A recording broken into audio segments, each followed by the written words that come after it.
Boom, and we're live. Hey, great to see you. Thank you for being here. Appreciate you, man. I wore this just for you. Hey, yeah, Bam. I like it. I like it. And thank you for the gift too, man. You're just pandering at this point, brother. No, come on, man. I do. I wore this for you. I had it. I knew I had it. I had to go find it. My daughter's friend's ex-boyfriend worked for Glock. Ah, okay, so, okay. Yeah, no, I had to get your gift, man. So it's my life pod. It's like my portable safe. Because out here in California, you have to, if you're going to travel with a firearm, right, it has to be in a lock case. Right. And so when I travel out here to California, I do bring a firearm with me.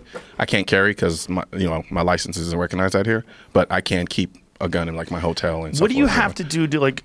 Ted Nugent can carry everywhere because he's like a sheriff or some shit. Yeah, there's always, you have those little special licenses. Yeah, right? you gotta. Did you ever see that Steven Seagal show, the TV show, where he was a cop? It's like Steven Seagal Lawman or some shit, but it's a real. I think I was younger when it came out. He was a real cop. Like he was arresting people. Like he was showing up at people's houses, with a gun drawn. And they're like, "Are you fucking Steven Seagal?" Like, "Hey man, what's going on here?" Wait, hold on. So it was like a reality show. A reality show. This is it right here. Yeah. And he would pull people, and because he was in New Orleans, he developed this. Give me some volume on this. You got to hear his accent. Oh, we'll get kicked off of YouTube if we give us a vol. But you got to watch on your own. He developed his sis Louisiana accent. Oh yes he did. Oh yes he did. Oh yes he did. Oh yes he did. It was me and my friend Tom Segura's favorite show. We would talk to each other about it. Great thing is I grew up watching this dude, and so it's fun. Like he's literally running around, arresting people. Ridiculous. I make fun of that dude all the time, and he deserves it. But he was a legit Aikido master. The suspect that we're looking for is sitting on the ground right there. See, now that's a normal accent. It varies. It varies widely and wildly depending upon who he's actually talking to. This is surreal. Sometimes if he's talking to certain folks, he'll put on like a deep Louisiana accent. So how do I open this bad boy? So I think right now. Is this your brand?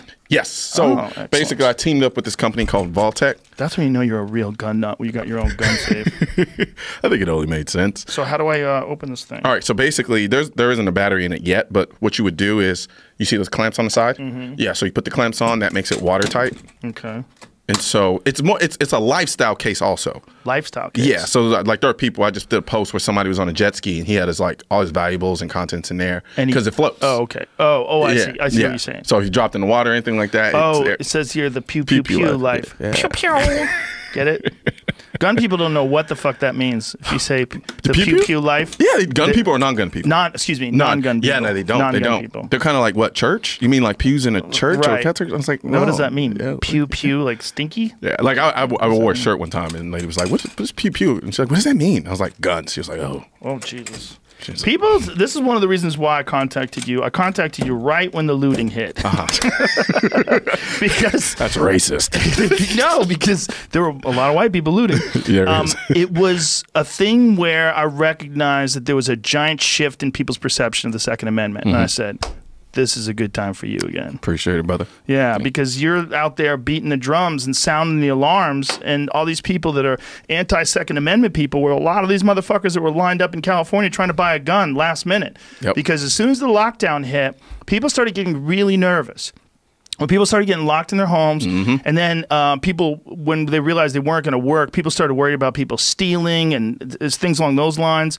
I heard about people getting carjacked and or getting their groceries jacked, rather, where they headed to their car from the grocery store.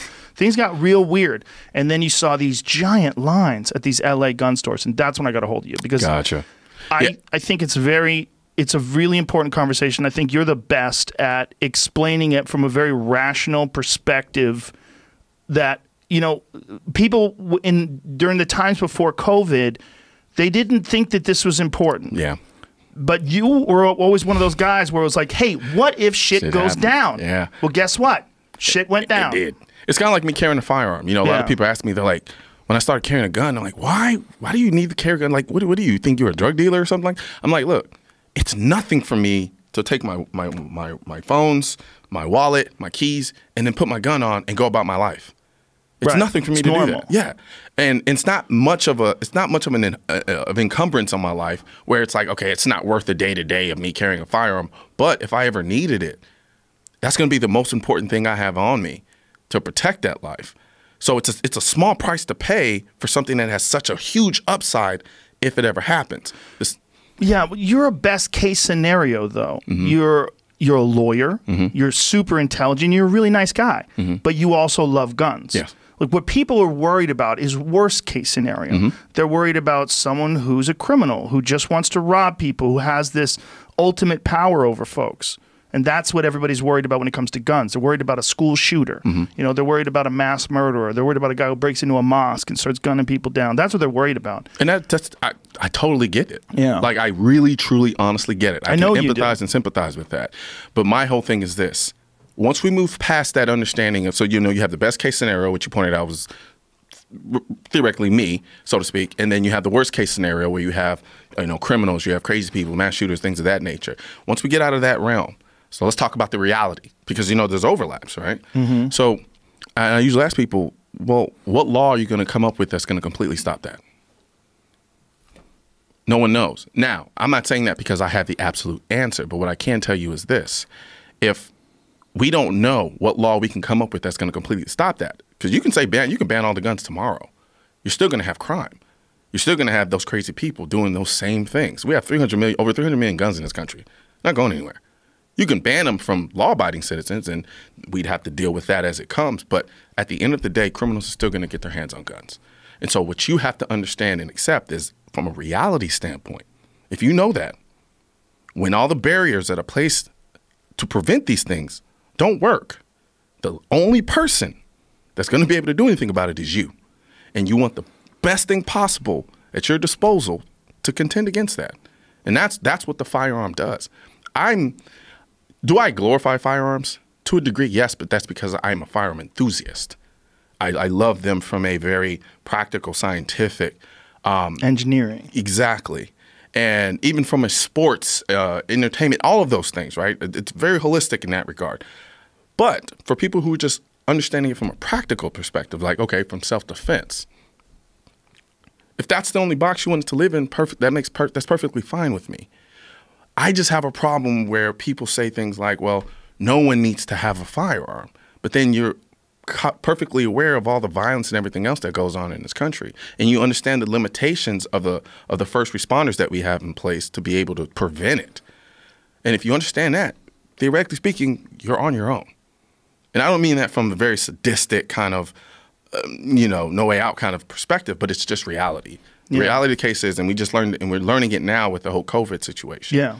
You're on your own. Well, not just COVID, right? Like, how about I have my friend John Joseph. He lives in New York City, and in New York City, there's a lot of cops that are quitting, and there's a lot of crazy shit going on. He sent me a text message. He has a buddy that works in Harlem as a cop, and he said there was 28 shootings in one night, which is just fucking bonkers.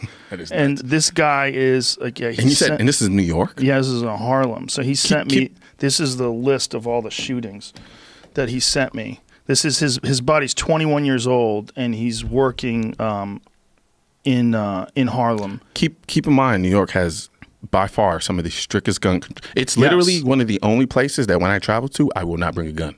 Yeah, I was going to bring that up, and then the other one I was going to bring up is Chicago, which is very similar in that regard. So. Yeah, and there's a running total online. There's a website that shows all the shootings in Chicago, and it's fucking bonkers. Like, I mean, just look at what just happened Father's Day.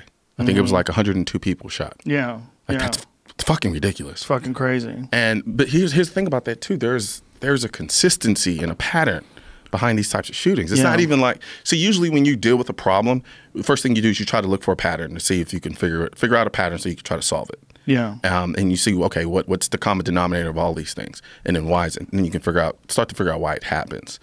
The idea that we're going to create laws that's going to stop something that's so centralized and it's so, there's a fundamental cause for the types of violence that we're talking about right now, because they're happening in very specific areas of our country. This isn't widespread. Right. It's not like we just have this mass violence across the country. On the contrary, violent crime is actually going down if you look at it from a statistical standard. However, there are pockets within our country that have this violence, and there's consistencies within that pocket.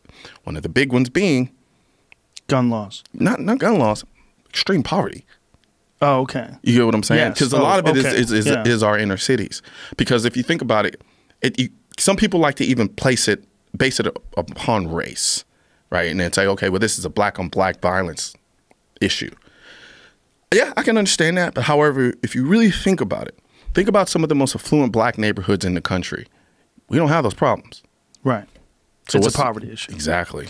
And it's also an issue of, in Chicago in particular, I took a ride once. I had the guy who was driving us was a former cop. And he was saying that they arrested a bunch of the high-level drug dealers. And they created a power vacuum. And then it started this crazy war.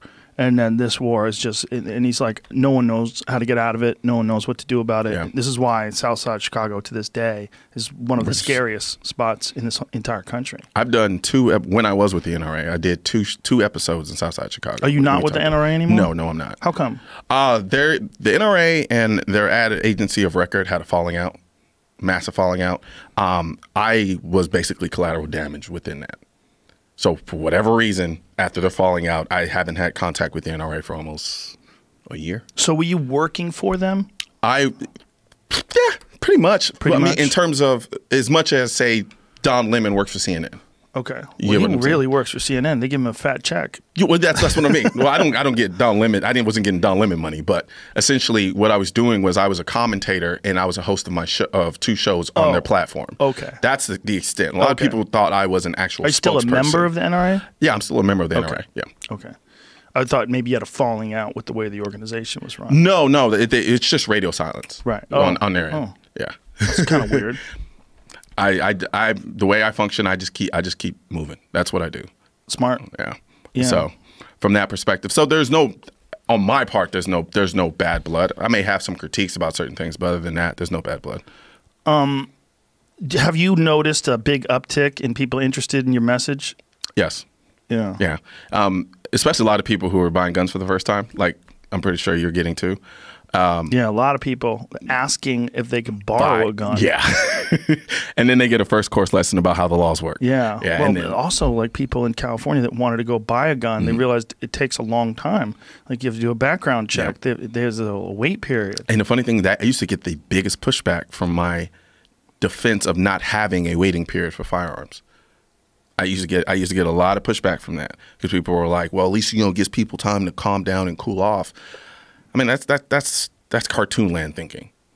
Somebody who's made a decision to kill somebody, they're going to kill them, or they're at least going to make an attempt to do so. Maybe. The idea that somehow not being able to buy a gun immediately to commit that crime, I personally don't think it does anything. I don't. I think if I've set out to commit some crime against someone and I go try to get a gun and I can't get a gun, I'm going to try to find another avenue by which to get that tool that I need to commit that crime. And so, however, in the alternative, I can tell you actual stories about people trying to get firearms who needed them immediately, but couldn't get them, and thus probably died as a result of it. And so, and I know other people like I've had girlfriends in the past who have dealt with situations with stalkers who were like, okay, I need a gun for tonight because this person showed up at my house. Right. Things like that.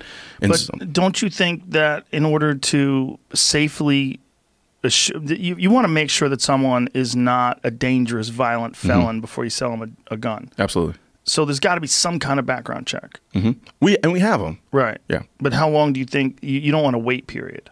No, I'm against the wait period. And what is so the logic is if a woman knows that a guy is stalking her and might show up at her house tonight, she wants to be able to have a gun. Absolutely. That makes sense to me. But there's still going to be a background check on that girl. Yes. So if she were to, let's kind of flesh that out. Okay. So right now, if you go and buy a gun from a dealer, right, someone who has a license to sell firearms as a business, you have to have a background check. Right. And the background check's instant. But I think a lot of people misconstrue the fact that the background check is instant as being insufficient. Okay. And that's not the case. It's just that we live in a technical, we have technology now, right. So it allows us to conduct a background check a lot quicker than we probably would 30, 40 years. Yeah, I bought my first gun in '94, and the background check is like by pony. I don't know how they did it back then, but it took a while. It's a lot. It's just paperwork. They don't make sure you're not a criminal, but there was no internet. Yeah, exactly. Yeah. And so now with the internet, I mean, it's pretty quick. Yeah. I think what people are having a problem with is the private transactions. Right. And so generally speaking, in most states, you're not required to force someone to get a background check if you were going to sell them a gun. Like if you're in a business of selling guns, then that's one thing. But if you're like, hey, Joe, you want a gun? And say you saw one of my guns and you're like, hey, I want to buy that gun. Right. In Texas, I can meet with you as long as I know you're not a felon or have reason to know that you're a felon or a prohibited person of some sort. I can sell you the gun. So you don't have to do any kind of check? No. That's interesting. Now, I'm at liberty to say, hey, Joe, how about you meet me at this gun store and pay for a background check on top of the price of the gun, and then conduct a background check, which a lot of people do. A lot of people say yes. And so, but you don't have. I don't like the idea of mandating private background checks. Right. So, like, if you had a friend and she had a stalker, and the stalker was going to break into her house, you could legally sell her a gun in Texas right there and then. Yeah, I can just give her a gun. As long as as long as I don't know or have reason to know that she's a prohibited person. Other than that, yeah, I can do that. Again, I bring this back to you are best case scenario. Like for a guy like you to have a gun, I don't worry about you having a gun at all. I think what I'm worried about is, again, people that are psychotic, people that are on medication, people that are dangerous, people that are criminals, people that are thugs. That's what everybody's worried about. Yeah, as am I. Yeah, as are you. And when you're talking about giving your friend a gun, again, that seems completely reasonable. You're a reasonable person. I know that if you're going to give a gun to a person and you think they need it, this is going to be a well thought out decision. Yeah, absolutely. So the alternative, the contrary to that is what? The idea that somebody who's not like that will just be giving guns away to people. Right. Exactly. Indiscriminately. Someone who's unscrupulous. Yes. That's the worry, right? Now, the worry is someone who, wants to make a buck and they'll sell guns to felons. Yeah. And that's already illegal. Yeah. Yeah. Yeah. It's illegal. Yeah. Right. It doesn't matter if you make a law. Yo, what happened? The government. They don't want us fucking around anymore, dude. We're talking too much shit. That's the anti-gun lobby. I'm telling you. They blew a fuse. Technically, my voice audio is still recording, my backup, but everything else shut off. Oh, so the video shut off? Should we pause for a second here? This one's still going. It's the Russians. Or the Chinese. Who do you think's attacking us? That one's going? The video's going? I think so. We're going to hold, folks. Hopefully nothing will happen here. And they won't think that. Everything else shut off, though. Everything, like what? iMac, recorder. Oh, okay, well, let's turn everything back on just in case. We'll just pause. Ladies and gentlemen, something happened. There was some sort of a power surge, so we'll just pause here for a second. Conspiracy. We'll come back. All right, we're back. So something happened, folks. Sorry. We had some sort of a power surge. All the lights went out for a second and popped back on. It was like a pop. I don't know. We don't know what. Never had that happen before. It's the fucking Russians or the Chinese or the aliens. Man. I've been having some weird things happen on my end, so I wouldn't be surprised. Yeah, I was going to ask you that. Do you feel like because you have this pro Second Amendment message, do you think people fuck with you? Because like if I was someone who had an anti-Second Amendment message, you're the biggest nightmare. A lawyer who's a friendly guy, good looking, articulate, really good at media. You're always doing things, and you have a passion for these guns. You talk about them like you did this thing where you're walking around. There's a bunch of tires around. You're like smiling. God, I love this gun. Yeah. And you're shooting it, and you're talking, and like that motherfucker loves guns. Like this isn't a joke. Yeah.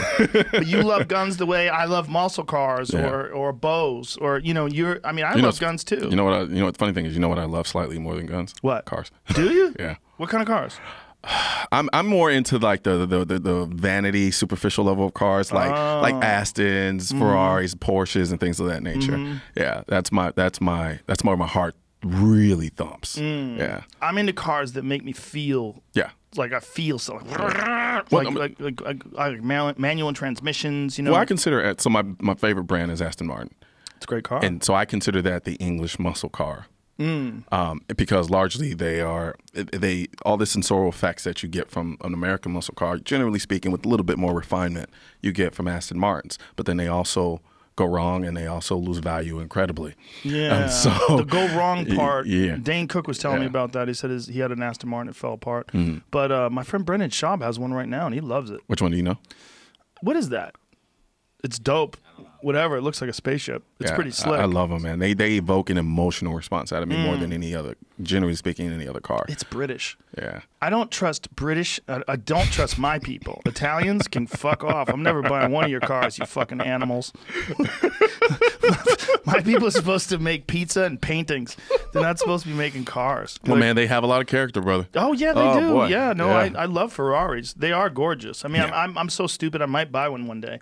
I think you should be that stupid. Yeah. Now, they granted, sound good. They do, man. The funny thing is, I'm not even like a. I mean, like I remember I went to exotic racing in Vegas, that's and a great so place. it's like my first time ever driving driving a car around the track like that, and I got to drive pretty much anything I wanted, and the car I walked away from that was like, I mean, anywhere from like a Ferrari Pista to a 911 GT3, and the car that I walked away from, like. Yeah, it was actually the Porsche 911 GT3. Yeah, and we're talking about a $300,000 to $400,000 car versus a $150,000 car. Yeah, the GT3 evokes an emotional response because of the interaction that you have with the vehicle. Was it a manual or was it a? It wasn't a manual. PDK? It was a PDK. Well, if you want to drive fast, the PDK is the way to go. Yeah. The manual's really better for a street car. Yes. You know, when you're on a track, you want to keep your hands on the wheel and just bam, bam, bam. And so you don't miss shifts and things of that nature. But yeah, when you are on the street, that level of engagement between shifting gears in a car, you can't. There's nothing that can. The only thing I think that may be able to replicate that to a degree is working a bolt action on a rifle. And I know it sounds. I see what you're saying. Yeah, I see what you're saying. Yeah, there's a boom, or even like a lever action, like that same thing. It's just this. It's like this. It's like a combination of the mechanical and organic that just kind of comes together, and it's just beautiful. Do you know that in the hunting world, there's like a dispute between the hunting world and the tactical world and the gun enthusiast world, and they call the hunting world FUDs. Yes, you do know. They FUDs, like meaning Elmer Fudd. Yeah. And what's ironic is the new Warner Brothers. They cut out the gun. There's a new remake of Elmer Fudd. Now, this is where it gets crazy, folks. Elmer Fudd, who's always been hunting Bugs Bunny, now he's hunting Bugs Bunny with a scythe. Which is so disturbing evil. As shit. It's the evilest shit You look at ever. it and you're like, even like it literally made me go, oh shit! Like if Elmer shoots Bugs Bunny with a shotgun, at least he dies quick. Scythe, you're hacking away, man. You're just so what. And he's still allowed to use dynamite. They're still using dynamite. So they're using explosives, but they can't use a firearm anymore. I actually did a video on it. Did you? Yeah. And one of the writers basically said his justification for it was, during the time when they were working on the actual cartoon, it happened really close to the Vegas shooting. And so they were like, everyone in media wanted to stay away from guns. So I'm like, but the scythe and explosions are okay? Yeah, look at this. Give me let me play some of this just so I can look at it. Can you? But just have it in the background, just so I just want to see what this looks like when he's running around with a scythe. There's something weird, man, about redoing the past. Looney Tunes. So this is a new version, right? This is completely new. It's not like they took the gun out. Oh my God, this is so sick. That's so weird. It's so sick. And he sticks a stick of dynamite in his mouth. And he blows his fucking face off. That's okay. I mean, first of all, what kind of fucking shitty dynamite? I know, right? That's the worst lesson. You're teaching kids no dynamite safety because dynamite just makes your face dirty for a second. And then it comes back to normal. Look, even his hat regenerates. Like, what the fuck are we teaching kids? There's no consequences to dynamite? There is a gratuitous use of dynamite in this one. Look at this. But look at how crazy it is. The dynamite blows his hat apart, but then it fixes itself. Within seconds, yeah, it's funny. Look at this. Boom, and again, boom, and again, boom, and again, boom. This is a bit excessive, dude. But look, he lands. Oh, finally his hat's fucked up. Will it stay fucked up? Let's see. It's fucked up. He's dancing, and it looks like his hat's normal. It's going to be back. Oh, he's got no hat. Boom. Then he gives him a cake with dynamite, and it says coming soon. That is the dumbest shit I've ever seen in my life. God, that's so weird. I think it would have been 10 times better with a gun. But it doesn't make any sense. No, it doesn't. It's so weird. I'm not much of a conspiracy theorist. I'm not. sometimes I look at stuff like that, and I look at the decision behind why they removed the firearm, and I hear you, the whole Vegas thing, and just the sensitivity to it. But I'm like, but your alternative was just as, or if not more, violent than the gun. So my mind goes, okay, this is more of a cultural thing, right? I think there's an attempt to be made to erase the idea of firearm ownership in this country, because I think there are a lot of people like me, like we grew up, even though I didn't grow up with firearms, I still grew up with an understanding of the Second Amendment. I was taught about the Second Amendment to a certain degree in school. I guarantee you they're not teaching about the Second Amendment in schools now. No. That I can assure you. No, they yeah. If anything, I mean, there's definitely no positive message. No. So what it tells me is, I'm assuming the demographic of people that are going to be watching that would be largely you and I, who kind of grew up with it in the past for the nostalgia effect. But then also a new generation of kids are going to be watching that as well. And we all grew up with Elmer Fudd having the shotgun. Yeah. He's the hunter with the shotgun. And be very quiet. Exactly. I'm hunting rabbits. But see, here's the funny thing about that. When it comes to the issue of firearms and the gun debate in this country, by and large, you'll get people like Joe Biden talking about, all you need is a shotgun. You don't need an AR-15. Shotgun. Who needs an AR-15 for hunting? Yeah, you castrate Elmer Fudd and you take away his shotgun. What is that saying? Well, it doesn't make any sense. It doesn't. It doesn't make any sense. And Joe Biden's message doesn't make any sense either, because shotguns have a very limited range. It's also if someone's like on your property breaking in and shooting at you from a distance or something. Shotguns, it's not going to do much of anything. But I think that's the point. It's also like it's not true that people don't hunt with them.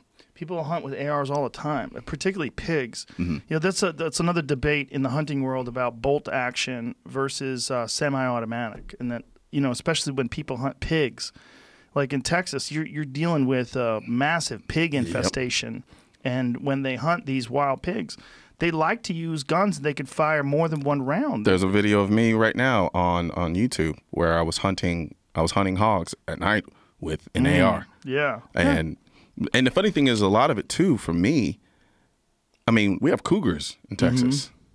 So people don't think about that component. So I may be hunting one animal, but there may be another animal hunting me. You. Exactly. Yeah, and I don't want to have to deal with the bolt action rifle to possibly deal with that threat. Fuck that. All right? Like I was in New Mexico not too long ago, and I was just kind of one of my friends has a huge property out there called the Q Ranch, and I was driving around this property and just kind of exploring a little bit, and I took an AR with me because he does have bears and things like that on his property. I don't want to run into something that could kill me with a bolt action shotgun. Yeah. I want an AR because it's effective at allowing me to defend myself more effectively. Yeah. And I think that's where a lot of people don't realize that. They just see the AR and they say, "Oh my God, it looks scary, it looks dangerous," and they assume what a bad guy can do with an AR towards you. They never really see themselves empowered to utilize the AR to defend themselves. And I think that's the way they want the conversation to be in this country, is to perpetually see yourself as a possible victim. Yeah. Now, the irony is, to a degree, I'm doing the same thing. I'm saying have an AR so that in the event that somebody tries to make you a victim, you can defend yourself. Right. The only difference is one of the conclusive aspects of what I'm saying is empowering. The other is depend on me and give me all, and put all of your safety in my hands, i.e. via the government. Right. And I'm just not with that. Well, and also we're realizing that the people that you put your hands into, they're humans and they're severely flawed. Yeah. I mean, that's what we're realizing across the entire country right now. And that's what the people forget. I think people tend to add this kind of autonomous godlike aspect to the government. Well, we'd like that to be the case. We'd like the government to be the big daddy that's going to, if we dial 911, they're going to take care of everything. Yeah. But honestly, that's probably not the case. Well, it's not the case right now in Atlanta. No. You hear what's going on in Atlanta? Cops are just not responding. Yeah. And that's a huge reality dose. Yeah, we got a lot of messages from people. I got a lot of messages from cops that think that I had a bad take on the Atlanta case because the guy stole a taser and then they shot him. Mm-hmm. And they, what they were saying to me is essentially that this guy had a criminal history and that just because someone is being compliant doesn't necessarily mean that they don't have evil intentions. They're just waiting to do something. And then this guy got in a tussle with the cop. I understand what they're saying. But given the current climate, shooting a guy with a taser that doesn't work You know, because Jamie, that's the case, right? The taser didn't work. That's what that's what I had read. Yes, they said it had already been fired twice, so that means it's done. Do we know that for a fact? That's what I read. Could we pull that up just in case? Because we are talking on a podcast that millions of people are going to hear. I don't want anybody to misunderstand me. Mm-hmm. I have two positions. One, I think it's really hard to be a cop. Really, really, really fucking hard to be a cop. And I think the defunding of the cops is a terrible idea. I think they need way more money. And I think they need training. And I had Jocko Willink on, who's a former Navy SEAL, and he was a commander. And he would set up testing, and he would set up training, rather. And that's what they need. They need constant training. Jocko was saying he thinks they should be training 20% of the time. Yeah. I mean, I honestly probably train a lot more than a lot of cops. I bet you train way more than most cops. And then I would always be really shocked in jiu-jitsu class when cops would come in, where they had nothing. Don't have any experience in it. They had nothing. Yeah. Like, they literally didn't know what to do in a hand-to-hand fight. And I'm like, man, this is crazy. Yeah. Here it goes. We have concluded that Rolfe was aware that the taser in Brooks' possession, it was fired twice. Once it's fired twice, it presented no danger to him or to other persons. Okay, one thing you could say is that maybe he forgot. That is possible that he forgot and he saw the taser being pointed at him. But it also says he shot him in the back 2 times. He was running away from him. So the shooting, I think the shooting in the back is not as relevant as people make it. He says Howard said the office concluded at the time of Brooks' death he did not pose a threat to the officers. He said Brooks was running away from the officers when Rolfe shot him in the back 2 times.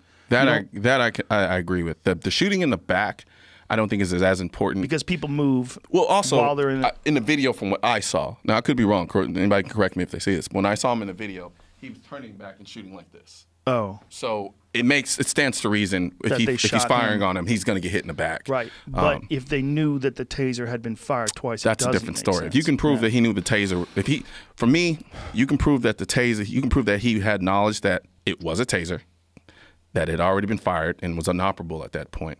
Then then we're talking and totally was different aware of it. And while exactly. People panic, right? They really do. And there's things that happen to people in high pressure situations that you can't attribute normal thinking to them in high pressure situations. I've had somebody also, because I've had multiple conversations. So when stuff like this comes out, I haven't talked about this because I don't think it's a gun issue. So I don't talk about it on my channel. I understand. But I do have these conversations ad nauseum, personally. And so I talk to different people who I know will have different perspectives. One thing somebody pointed out to me was the idea that, like you talked about, in the moment, with the adrenaline being pumped, and then you have the tunnel vision and all that stuff that's going on, there is a sort of kind of a reactive nature to hearing the sound of a pop going off, and then a cop possibly thinking that he was shooting a gun. That's one theory. So does the taser pop even though it had been fired twice? From what I'm told, it does. Okay. It'll still pop. It may not be effective or disperse anything, but it'll pop. It still make the noise. Yeah. Oh well, there you go. And so I think that changes things if that happened. But even still, in the current climate, it's just it's hard, man, because he's like, you're right. It's like, do we now expect the cops to be politicians as well? Well, do we also expect them to be superhuman in their ability to function under pressure with very little training? That's the real problem. And that's a huge problem that I think a lot of people don't realize. A lot of people think that cops are just these wizards with firearms, and a lot of them are not. And a lot of it is due to the fact that a lot of these departments don't have enough money to train them adequately. Exactly. Yeah. And so, like, cops that I know personally, I go to courses, training courses, and these cops are there paying for it themselves. Yeah. It's not even like the department sent them there or they're subsidizing their training. No, they're there by themselves paying their own money to go to these training courses so that they can be more proficient and better at firearm handling, safety, so forth and so on. So when I'm saying I have 2 positions, my one position is that I think cops need way better training. I think it should be a higher priority for us to have like elite people, like Navy SEAL caliber people as police officers, and people that are trained to diffuse situations, and people who are trained, and also people that live in the community, and people that have a relationship with people in the community, so that there's more of an investment. I do you one better. Do me one better. I say the entirety of our nation needs to be better trained on firearms. We have over 300 million guns in this country. There's absolutely no reason why we should have so many people not versed and have the knowledge necessary to own and operate a firearm safely. So you're one of those people, like, a well-armed society is a polite society. Yes, I am. Yeah. There's an argument for that. And the alternative is what? Right. You know what I mean? We are a well-armed society, yes, period. But I think we need to be better educated. Yeah. And I think the time we spend on the national stage arguing and debating gun control. We have over 300 federal gun laws on the books. We have over 22,000 on the state and local levels. We're past the point of gun control laws solving these issues. I think where we're at now is the same way we want to teach kids about sex at a certain age, because it's inevitable. It's the same thing with firearms. You're going to interact and you're going to come across a gun at some point in your life in this country. Right. And so as a result of that, we should be talking about, all right, maybe we subsidize the idea of mass distribution of knowledge with respect to firearm use and teaching people to be responsible gun owners so as to create a culture that looks at firearms, one, from under the guise of the Second Amendment, but also knowing how to operate them safely and responsibly. It's so funny because people are in they have this contradiction, right? Part of them does not want that because they don't want to encourage firearms because they think that'll create more firearms. Mm-hmm. But I see your point too, that the firearms already exist, mm-hmm. and at least this will give people an understanding of the safe way to use them, the proper way to use them. Yeah. I mean, how many people have guns and they've never even fired them? Exactly. And now think about all of the new gun owners now. Mm-hmm. Think about all the people who went out and panic bought. I don't like saying it, but it's truth. Yeah. They went out and they panic bought a gun that they really don't know how to use. Yeah. And so now who has to pick up that slack? Us in the gun community. Right. So now people like me and other content creators are now we're scrambling trying to create videos to teach people what they need to be doing in order to use and operate that firearm safely, because right now we have a culture in the society that is so anti-gun, we rather try to scare people away from guns instead of teaching them how to use them safely, even though we have a Second Amendment which allows us to own and operate these firearms. God, that's so crazy. And so, yeah, and I think so crazy that people have to go to your Instagram page to be educated in how to, but there's good in that too, because mm-hmm. you do have a large following on Instagram, yes. and a lot of people are gonna go and they're gonna learn some things from those videos. If I'm not Shadow Man. Oh, are you Shadow Man? Yeah, I get, man. Brother, it's bad. I can tell you, if I brought my business partner in here right now and we talked about that, I'm telling you saw what our numbers were before in terms of who we were able to reach, yeah, and what they are now. That's ugly. Yeah, very. That's weird too. Yeah. It's weird because like you're not doing anything illegal. Everything is responsible. Everything is intelligent, and you're clearly well educated on the subject, both in the arguments against gun use and the Second Amendment, and also the correct way to use them. Let me play devil's advocate against myself. Okay. And it's based on something you said. Could very well be the fact that they may see that aspect of me. Right? Right. And other people like me. But they don't have the same faith in other people. You get what I'm saying? So they don't want the information disseminated out there to those people who they feel may not be as safe. I think you're thinking of it too kindly. What I think is there's a left-wing perspective on guns. Guns equal bad. Yes. No, that I'm aware of. Yeah. I'm just trying to get... Noir, guns, bad. Mm-hmm. All those. Guns equal bad. Yeah. You know, I mean, this is just, it's a really unfair. And I was told that too when I put up some videos from Terran Tactical. People are like, oh, you're going to get shadow banned. I'm like, really? For responsible use of guns in a place where they taught John Wick? You would think that would not be the case, but now, do I think you're in danger of being shadow banned? No, because that's not what your channel or what your platform is about. But mine is about firearm ownership. Right. Not to mention, I was the guy who was part of the NRA, who was with the NRA at some point. So that doesn't give me any brownie points in that regard. But by and large, yes, I am shadow. If you take a look at now, things have gotten a little bit better, but I don't think it's from them loosening things. I think it's more people are sharing my content because there's nothing the algorithm can do about that. Right. If you see a video and you share it, there's nothing they can do about that. Well, let's tell everybody your Instagram handle right now if they're on this. Mr. Colion Noir, Colion and Noir. Okay. Yeah. And just so let everybody know. If you're like, how do I get to? You don't have to search. Now you know. Colion Noir. Literally just Google it and it pulls everything up. Yeah. Because some people might be just on this clip and you go, well, I don't want to go back and listen to the whole podcast. It sucks, man. It sucks because it is a legal thing, and you have a real like if anybody has a legitimate, intelligent argument for the pros of gun ownership and ethical use of guns and correct use, it's you. I mean, you're the best at it. You're online. Which would beg probably the reason why they would probably want to shut me up too. I don't like when people are telling other people what to and not to do, and it's based on their own personal ideology. I don't like it. I don't like it at all either. Because I'm very much of, look, you do what you want to do with your life as long as it doesn't interfere with mine or step on any of my rights. We're good. How Texas of you? Texas through and through, brother. I am Texas born and raised. Yeah. It's a great place. Yeah, I love it. So this is my two positions that I was saying before. So number one position, I am 100% in favor of law enforcement. And I think they need to be better trained. And I think you need to get rid of those bad motherfuckers. I think there's a lot of them. I think there's a lot of bad cops. You need to get rid of those. And I got to get this off because this is something that pisses me off a little bit.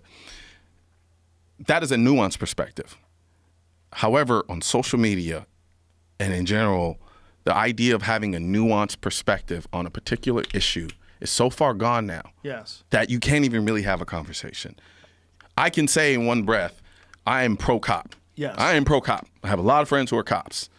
However, there are also a good number of them who are evil as fuck, probably racist, and need to be fucking dissolved from the sociopaths, psychopaths, murderers.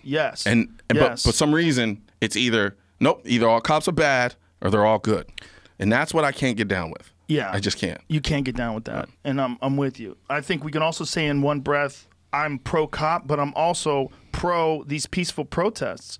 Yeah, I think these peaceful protests are important. And there was I mean, maybe I did a bad job of explaining what I was trying to say, but whatever basketball player was mad at me the other day because it was something I said that I think a lot of these people are fighting like an invisible enemy when they're protesting. What I mean by that is, yes, we need bad cops. Yes, cops should stop shooting, whether it's black people or white people or anybody for the wrong reason. Just so that because people love to. I remember our last segment, we made a mistake verbally and people jumped on it. You said we need bad cops. Did I say that? Yeah. Oh. Did I really? Imagine saying, how dumb am I? We need bad cops. We need cops. Yeah. We need good cops. But there's definitely bad cops and bad cops that shoot people, whatever race they are fucking terrible. Clearly, there's a problem with cops shooting black people. Yeah. Clearly. There's also statistically not even just shooting people. If you look at the death statistics for cops and black people, there's a thing that people like to do where they say, well, actually cops shoot more white people than black people. But there are more white people than black people.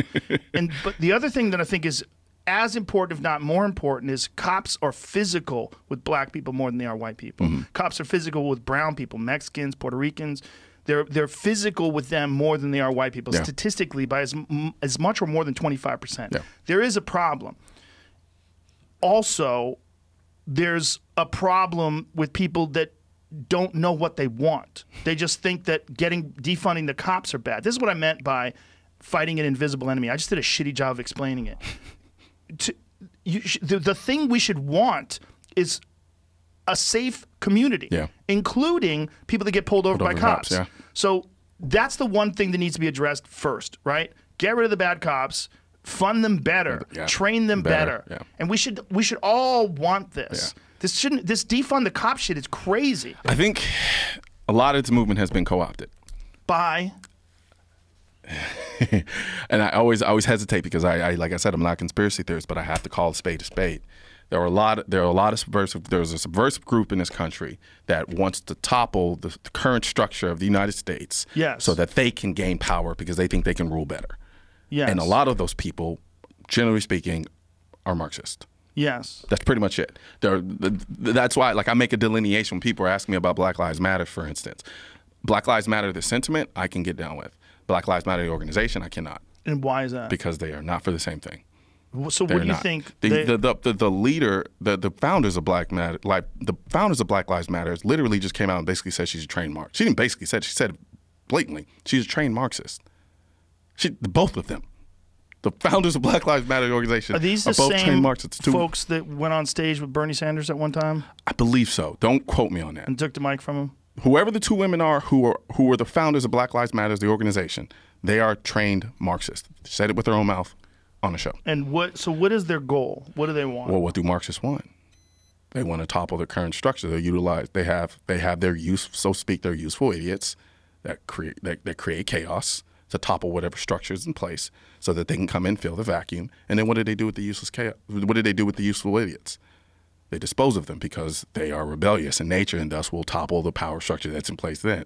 So who are the useful idiots that you think that they are utilizing? The people running around spraying Black Lives Matters while rioting and looting. Yes. Not protesting. Right. But rioting and looting. That's the distinction. And this is what I did a shitty job of explaining. There's a lot of people that are out there protesting, and I don't necessarily think they understand what needs to be done.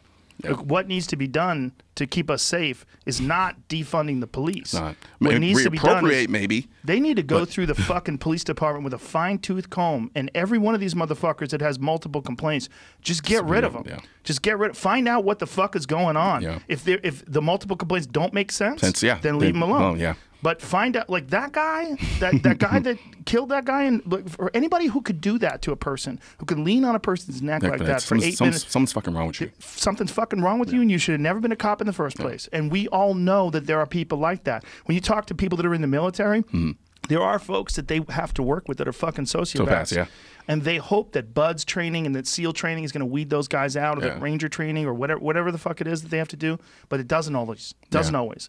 And sometimes they get in a situation, and Jocko was talking about how you'll get an entire SEAL team that they have to disband and reset up because they have bad leadership. Gotcha. And so you get these same guys, and they come in with good leadership, and they get trained correctly, and it turns around. And it turns out, you know, look, if we join some sort of a military group and you're being led by some fucking piece of shit commander, what do you do?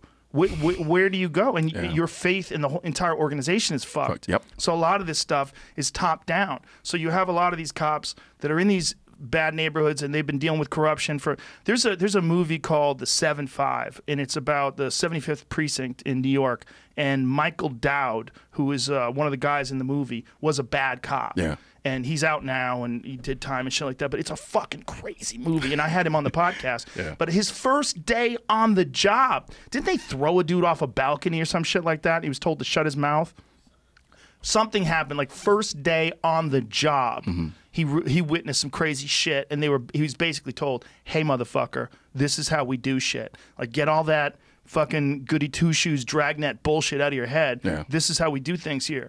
And so then you're indoctrinated into this force that's already compromised. And I think that's where a lot of people kind of, that's why I think a lot of people come from when they talk about the systemic aspect of things. Yes, right? yes. It's that culture that breeds the mentality that says, all right, this is the way things are going to be done. So you either get down or you lay down. Right. And so in a lot of that responsibility is borne on the leadership in these places. Yes. And that's what needs to happen. There needs to be a restructuring and a reorganization of the leadership from a top-down perspective. That I do believe. And I agree with you. I'm like, you got a guy who has multiple complaints. I mean, at a certain point where there's smoke, there's probably going to be some fire somewhere. Yes. And so at that point, if you can't really reasonably justify why this person is getting a lot of complaints, and it, like you said, if it doesn't make sense why they're getting complaints, then okay, cool. But if you're like, all right, this just seems real suspect. Either do a deeper investigation of it or get rid of them. And there's a problem with most people when you give them ultimate power over someone else. And it's not just the power of having a gun. It's the power of being able to tell someone, do what I'm telling you to do. There's a crazy video I watched the other day of a white guy pulling over another white guy, and he's telling the guy, get out of the car, and the guy's going, why do you want me to get out of the car? He goes, because I'm fucking telling you to get out of the car, and he pulls out his pepper spray. And he goes, hey man, he goes, I'm speeding. I'm going 5 miles an hour over. He goes, stop filming. He goes, I don't have to stop filming. And he goes, and why are you pointing your fucking pepper spray at me? And he goes, if you don't get out of the car, I'm going to hit you with it. And so there's this back and forth with this guy, and he goes to hit it. He goes, it's out. You're lucky. This is your lucky day. He goes, no. He goes, you're fucking crazy. He's like, you're going to pepper spray me because I'm going 5 miles an hour over the speed limit? So this is an example of a person who should never be in a position of having ultimate power over somebody like that. He said if a guy was a really good cop, was a veteran, he would have been able to diffuse a situation. He would have walked up to him, how you doing, sir? You know why I pulled you over? You're going a little bit fast. You're going 5 miles an hour over the speed limit, blah, blah, blah, whatever it was. You don't point fucking pepper spray at a guy who just because he's filming you. When he's filming you, he's allowed to do that. That's you. This is like an audition for you to keep your job. That's what it is. Like, do a good job right there. Because you're going to get on the internet right now. And there's a lot of people that are on the internet. There was a fucking horrible one that I watched where this guy was in this verbal altercation with this woman, and it wasn't heated. She didn't do anything wrong, and he's yelling. She's not listening, so he grabs her, ragdolls her to the ground, face plants her, and gets her in a rear naked choke, and he's screaming at her. And he's a terrible rear naked choke too. And these other people are standing by watching this and filming it, and it's fucking madness. This is a terrible way to handle the situation. Just a person who's either got PTSD or he's all fucked up. And my buddy Joe Schilling. Or he's just a shitty person. Just a shitty person who happens to get this job. Now, guess what? Here's the other problem. Who's going to be a cop now? Yeah, that's the thing. Who's going to be a cop now? The thing. I'm going to be honest with you. I wouldn't want to be a cop right now. I wouldn't want to be a cop now. Fuck, man. Can only imagine. I think the problem is it's like people don't understand, like, the relationship between community and the police should be a symbiotic relationship. That's what it should be. Because even to the same degree, there needs to be training. I think there needs to be training, not mandated training, but people should be cognizant, especially if I as a gun owner, someone who carries a gun on me 99% of the time, in my car, on my body, on my person. I should understand the dynamics that a police officer is looking at me from and dealing with people who carry guns and vice versa. So the officer needs to understand and be aware of the fact that, okay, you're living in a population where people carry firearms. So the idea or the presence of a firearm in the hands of a civilian should not terrify you that much. It just shouldn't. Now, I get it. There are bad apples all over the place. Thus, that brings it full circle. Me as a citizen should understand that because there are certain people who are bad apples, who carry firearms, that are interacting with the cops and may want to do ill will towards the cops, that I as a citizen should understand and have the responsibility that says, all right, there are certain things I'm going to do whenever I'm interacting with the cop that signals to them, hey, I don't mean you no harm, I mean you no threat. I get pulled over, the first thing I do is I pull over, roll the windows down, I have my ID and I have my concealed carry license in hand, right? Everything I'm doing is just to put the cop at ease. Right. I'm demonstrating to the cop, look, I understand. You don't know who I am. I don't know who you are. So we're going to give each other this mutual respect that says, all right, as long as you respect me, I'm going to respect you. And generally speaking, I speed a lot. Do you get cops recognizing you? I have. It's like 50-50. Oh, that's a lot. Yeah. 50-50 is a lot. It is a lot, actually. And the funny thing is, the best time was I was in a car at the time. I was in the car with my ex at the time. Well, she was my then girlfriend, and then one of her best friends, and we were driving back from Houston. And so I was speeding. And so I think I had like a M6 at the time. And so I was speeding, and he was like, you need to slow down. I'm like, well, shut up. So going. And then I get pulled over. And they're laughing. They're like, ha, ha, we told you, you idiot. Ha, ha, ha, ha, ha. And so I'm sitting there, and I'm like, I got egg on my face and shit. And the cop comes over, and he's like, yeah, I do what I normally do, roll the windows down, hand him my driver's license. He goes runs my information. He's like, there might be a weird question, but are you Colion Noir? I was like, yeah. And he was like, oh, man, I thought it was you. Well, this is why it's a question, because your ID is different, because your real name my real name is Collins. Right. But do you give out your real name? I give out my real first name. I don't give out my last name because I don't want to have to shoot anybody. I'm being dead serious. I mean, I get a lot of weird stuff. So I'm sure. Yeah, and look, if you want to find my real name, you can find it. You can pull it up on Wikipedia. Right. But I don't want to make it easy for you. But I mean, if you want to have those problems, have at it. But and I could have had people threaten me before. What, over what? Just my stance and things like that. I've had people threatening you for your stance on responsible gun ownership. That's the funny so they thing. Want to shoot you. I don't understand. It's so ridiculous. I don't understand it. But there are a lot of psychos out there. Yeah, even anti-gunners can be psychos. But I've had this conversation about you with people that are not gun owners, that don't like guns, and I said, listen, there are people out there like yourself that are the best example of what you would hope for a gun owner, and if that's your fucking neighbor, you should be happy that that guy's armed. If some shit goes down, you need someone to help you. You want people to be able to help themselves. But it's like that in my neighborhood. I think people are going to have a different attitude about this with all this defund the police talk. I really do. And the looting and and not only that, but here in Santa Monica, they have police, right? The police are there, and they were told to stand down. They were told to stand there while people are looting. I think another thing too. I think there is a semantics issue going on with the defund the police, at least from what I'm seeing. Because initially, when I heard about the defund the police, I'm like, what the hell are y'all talking about? Like, we can't be this stupid. I guess there is a segment. It's even within the defund the police, there are different sects. There are the people who are like, no, we just need to reallocate certain portions of the funding for police in different places. And then there are people who are like, no, we just need to absolve all police, take away the funding, and get rid of them. Those people are out of their fucking minds. But here's the funny thing about that. Let's take what's going on in Seattle, right? Yeah. In Chaz. Yeah. How fast do we realize within a blink of an eye that crime is going to happen? It doesn't matter. It doesn't matter what type of utopia you think you're going to establish. There are going to be messed up people. Well, someone got shot there yesterday. And from what I hear, it was pretty much a hit. Was it? I think not the one from yesterday, but the one before that, because there was another shooting. Oh, God. And apparently it seemed like it was a hit. Like they were looking for this person and they went to kill them. And I'm like, Chaz was supposed to be this utopia. Right. No cops, no money, all of it. And within a blink of an eye, what do you have? Well, no, Lord of the Flies. They also don't have hospitals in Chaz, right? Like, what are you going to do if someone does get shot? I mean, well, apparently somebody bled out because the cops probably don't want to go in there. Yeah, well, they wouldn't let him in. Oh, God. From what I saw, yeah. And this is not going to end well, folks. It's not. It's not going to end well. The way to handle this, in my opinion, is to fix the current structure, to do it in a logical way that makes sense. Yeah. It's not to take everything down. So to take this back to what you were saying about Black Lives Matter, don't you think there's probably people in Black Lives Matter who don't have these sort of Marxist ideas? Yes. They just don't want black people getting shot by cops. Absolutely. Absolutely. Yeah. The sentiment of Black Lives Matter, I am all for it. I'm all for it. The organization, though, that's the problem I have, because they're essentially the leadership of this. So you think that the leadership has I think they have ulterior like a motives. secret motive that the people that are involved, that are doing all the groundwork, probably aren't even aware of? No, they're not. And I did a whole video about it. Yeah. Because I remember Black Lives Matter, and it was a video I did, I think, 2 years ago.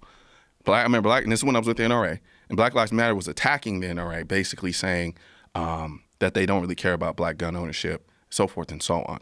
It was like an attack piece. And I think it was the branch of Black Lives Matter that's here in LA, actually. And so I did a response video. And it was like a 15, 20-minute video. And I broke it down systematically. I'm like, all right, well, okay, we started off with Black Lives Matter because of police brutality. Cool, I'm all for it. But what has happened now? All of a sudden, they get this massive wave of funding, and their whole direction shifts into some other stuff that I have no idea what it has to do with anything. Like what? With respect to, now it's become this kind of like all-encompassing umbrella of LGBTQ and some other stuff, but then and then even aspects of, I guess, I don't want to say Antifa is under the umbrella, but the whole Marxist kind of communist socialist aspects of politics kind of creeping into that as well. And then when you couple that with the idea that you have the actual founders saying that they're trained in Marxism, and then you have what you see now playing out, where you have these very peaceful protests being co-opted by violent people who are now just engaging in rioting and looting and then branding it Black Lives Matter. They're wolves hiding amongst sheep. I think there's a bunch of things happening at the same time, and I think when it comes to the rioting and looting, I think there's a lot of just opportunists. No, absolutely. I don't think they're necessarily that organized. Some of it is organized. Some of it I do maybe, believe that, and then maybe. I do, and you're right, because there was, like for instance, in Dallas, one of the coffee shops that I go to all the time, he was telling me, he was like, all the windows were broken out. And really, he was like, they really was just a bunch of kids just running around taking advantage of the chaos and just kind of breaking windows. You have to take into consideration these kids haven't worked in 3 months. Yeah. They're probably broke as fuck and looking for free shit. Yep. There's a ton of them. And there's just opportunists, man. You saw that in New York for sure. Yeah, in absolutely. New York, I'm pretty sure y'all had that here too. Yeah, for sure.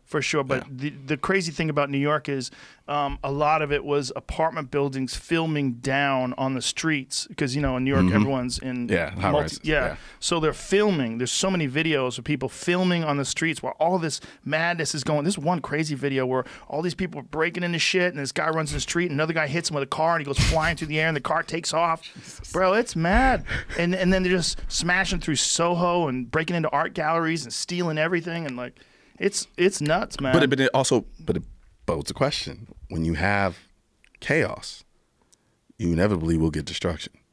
Yes. That's what happens, which is why you need structure. Which is why you need, keep in mind, I am no fan of big government. I'll be the first one to tell you. I am no fan of big government. However, you do need a level of law and order. Here's where I'm a fan of big government, and I wish it did a better job. When the COVID shit went down and no one could work. Now, it turned out that COVID was not nearly as deadly as we were worried it was, but it could have been. Yes. And no one could work, and that's why everybody stayed locked up. When that happened, that's when we needed money. That's when we needed stimulus checks. That's when we needed people to get that $1,200 that they only handed out once. Like, how fucking crazy is that? They handed out trillions of dollars to all these corporations, and they handed $1,200 out once to, I mean, I don't know how many people got it. I don't know either, but that's not enough for humans to live off of for 3 fucking months. If there was a time to ever do that, it was then. It was then. That was the time where big government made sense, and it didn't work out. No, it didn't. And there was all these empty promises, and it's like they got away with giving out one check, and then they stopped. And but it was supposed to be a constant thing, right? It was supposed to be from my understanding. I mean, I didn't get anything clearly, but from my understanding, it was supposed to be a constant, a constant thing, and it didn't happen the way it happened. But it should demonstrate to a lot of people. To then you're going to take the same government and put your safety completely in the hands of this same government, right? That doesn't make sense to me. To me, the government is supposed to be value added to what I'm already capable of doing myself. That's a good way of looking at it. And so, but I think too many people depend on the government entirely. And I don't think that's smart. Right. I just don't. And I'm not saying that life is fair. I'm not saying that the system we have in place is fair. It's not. It's not. It's not fair. It's just, but what are you going to do?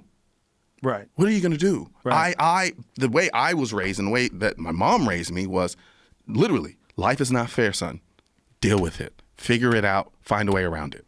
Right. That's the way I go about life. A lot of people don't like that. Some people think it's too optimistic. It's not optimistic because it's realistic. Unfortunately, whether it's optimistic or pessimistic, it's realistic. When you get a hand of cards, and if you're dealt a shit hand of cards and you just sit around complaining about it, it doesn't do you any good. There's people that have been dealt shittier hands and they've figured it out. You know, it sucks. It sucks to be dealt a shitty hand of cards. And I understand envy. I understand when you're looking at people that are dealt an amazing hand of cards. Yeah. No, the funny thing about it is I think I tweeted out some time ago. I listen to a lot of rap, like a lot of trap music. And I'm not from the streets. Yeah, sure. There was a period of my life where I lived was basically the slums. But I'm not a street dude. Never sold drugs, none of that. However, there's a certain aspect of that music, an understanding that there are a lot of people who have come from worse places than me, who have managed to kind of bring themselves out of it, that when I look at my life, I say, well, I have no excuse. I have no excuse whatsoever. So I need to figure out a way to make my situation better. However, now there's no guarantee I'll be able to do it. I may work my ass off and still fail, but I'm gonna keep working my ass off. That's part of the game of life. Yeah. The unfortunate thing is that some people are not gifted with a parent that gives them the sort of perspective that your mom gave you. That life is not fair, deal with it, and then you go forth with that knowledge. There's a lot of people out there that unfortunately they're born into terrible households where they're abused and there's crime around them and violence, and they never get a chance. They never get a chance, and I get it because they've developed in these abusive mentalities, these mentalities that they develop in this fucked up situation. And that's the thing too that I think that's a problem with the conversation that's going on. Too many people are too dismissive of that reality. Right. Right? Because even though I can sit here and tell you, basically what I'm saying is pull yourselves up by your bootstraps. That's essentially what I'm saying. Or at least that's the way I look at life. I'm like, figure out a way. If I don't have boots, figure out a way to get the boots so I can pull my ass up. But to completely ignore the circumstance like you talked about. You have to talk about a kid who's a child of somebody who grew up in the 80s crack epidemic. Yeah. Right? To parents who were crackheads. You can't look at this person and like, you know, like Lil Baby. Lil Baby just came out with a song, right, called Bigger Picture. And in it he was like, I'm just a product of my environment. Nobody taught us any better. So as a result of that, I look at that and I understand what the 80s crack epidemic did to black families during that time period. So now you have crackheads raising crackheads and then having kids. That's essentially what happened as a result of that. So to ignore that and to just say, nah, you know, everybody has it hard, which they do, but you can't discount it and say that it doesn't have an effect. Because there is an aspect of being so low, you really don't stand a chance in hell. Right. Right? And to dismiss that wholesale, I think is disingenuous. Right. Now, what do we do about it? I'm not smart enough to have the answer for that. But there needs to be something. At bare minimum, at least have the conversation. Yeah, I think the conversation should be, how come you guys had trillions of dollars to bail out these corporations during the COVID lockdown, but you didn't have trillions of dollars to fix these impoverished communities that have been in the same situation for decades? Thank you. Freaking decades, man. Nailed it. It's nuts, man. That's what it is. It's like there's so much money that you can spend to avoid an economic collapse, but yet there's no money to fix what's been an economic collapse forever. I mean, what are you doing with my money? I pay 30% in taxes. Right. What the fuck are you doing with my money then? Yeah, exactly.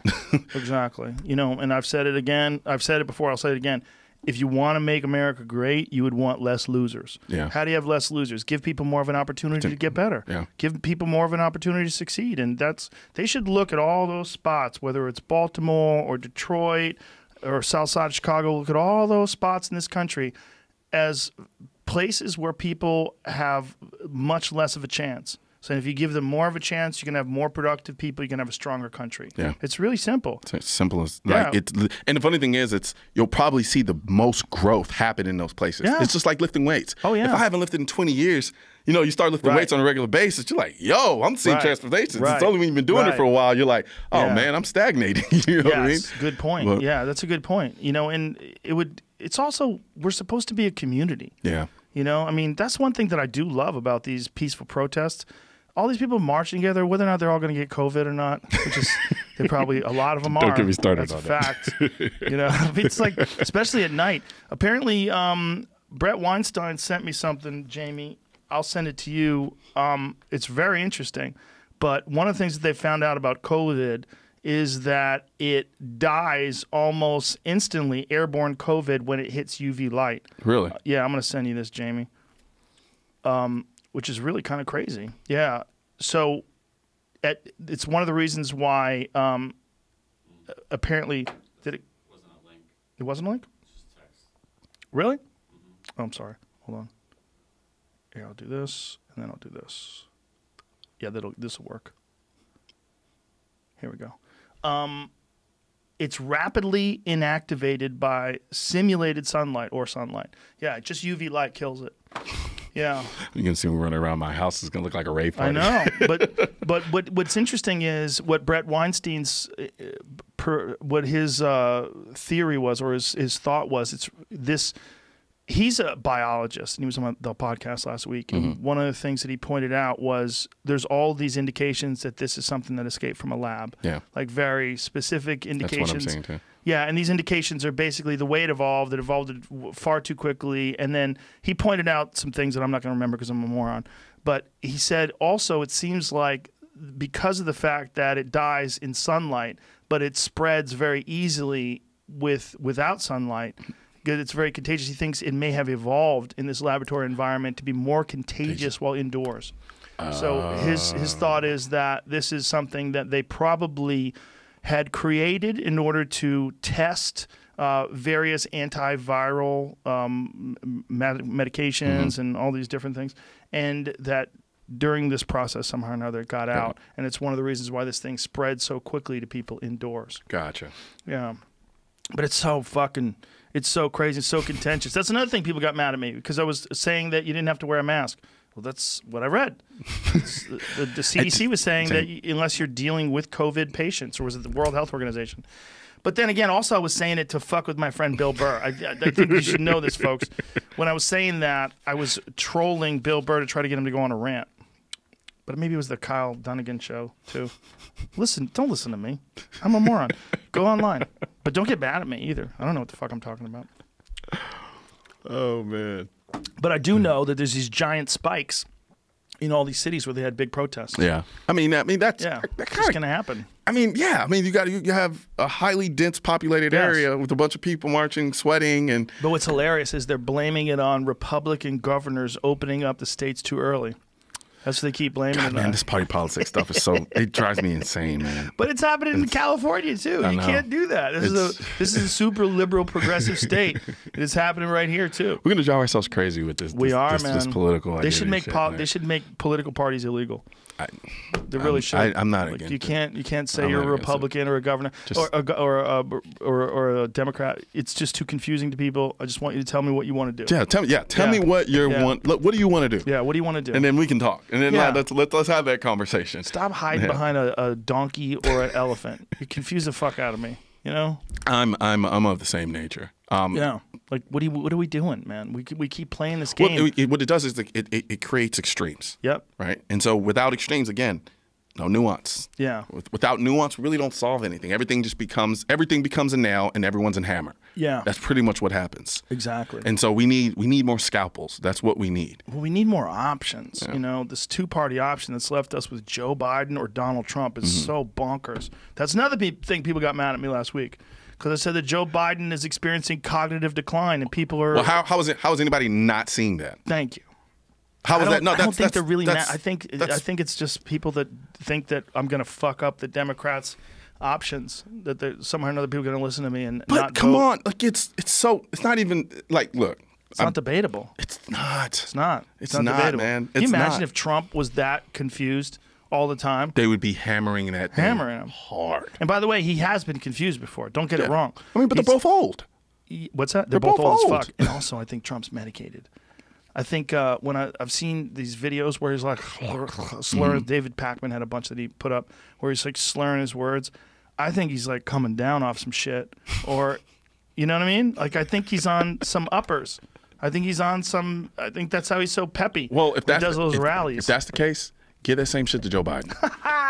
like that's what I'm saying. Because I'm like, because it's ridiculous, man. It's beyond politics. Yes, beyond politics. Just his cognitive ability. I can't vote for him alone on that. Right. Now, granted, his politics completely. He doesn't stand a chance in hell with me. But cognitively, nah, it's not it, man. Who are you gonna vote for? Do you know?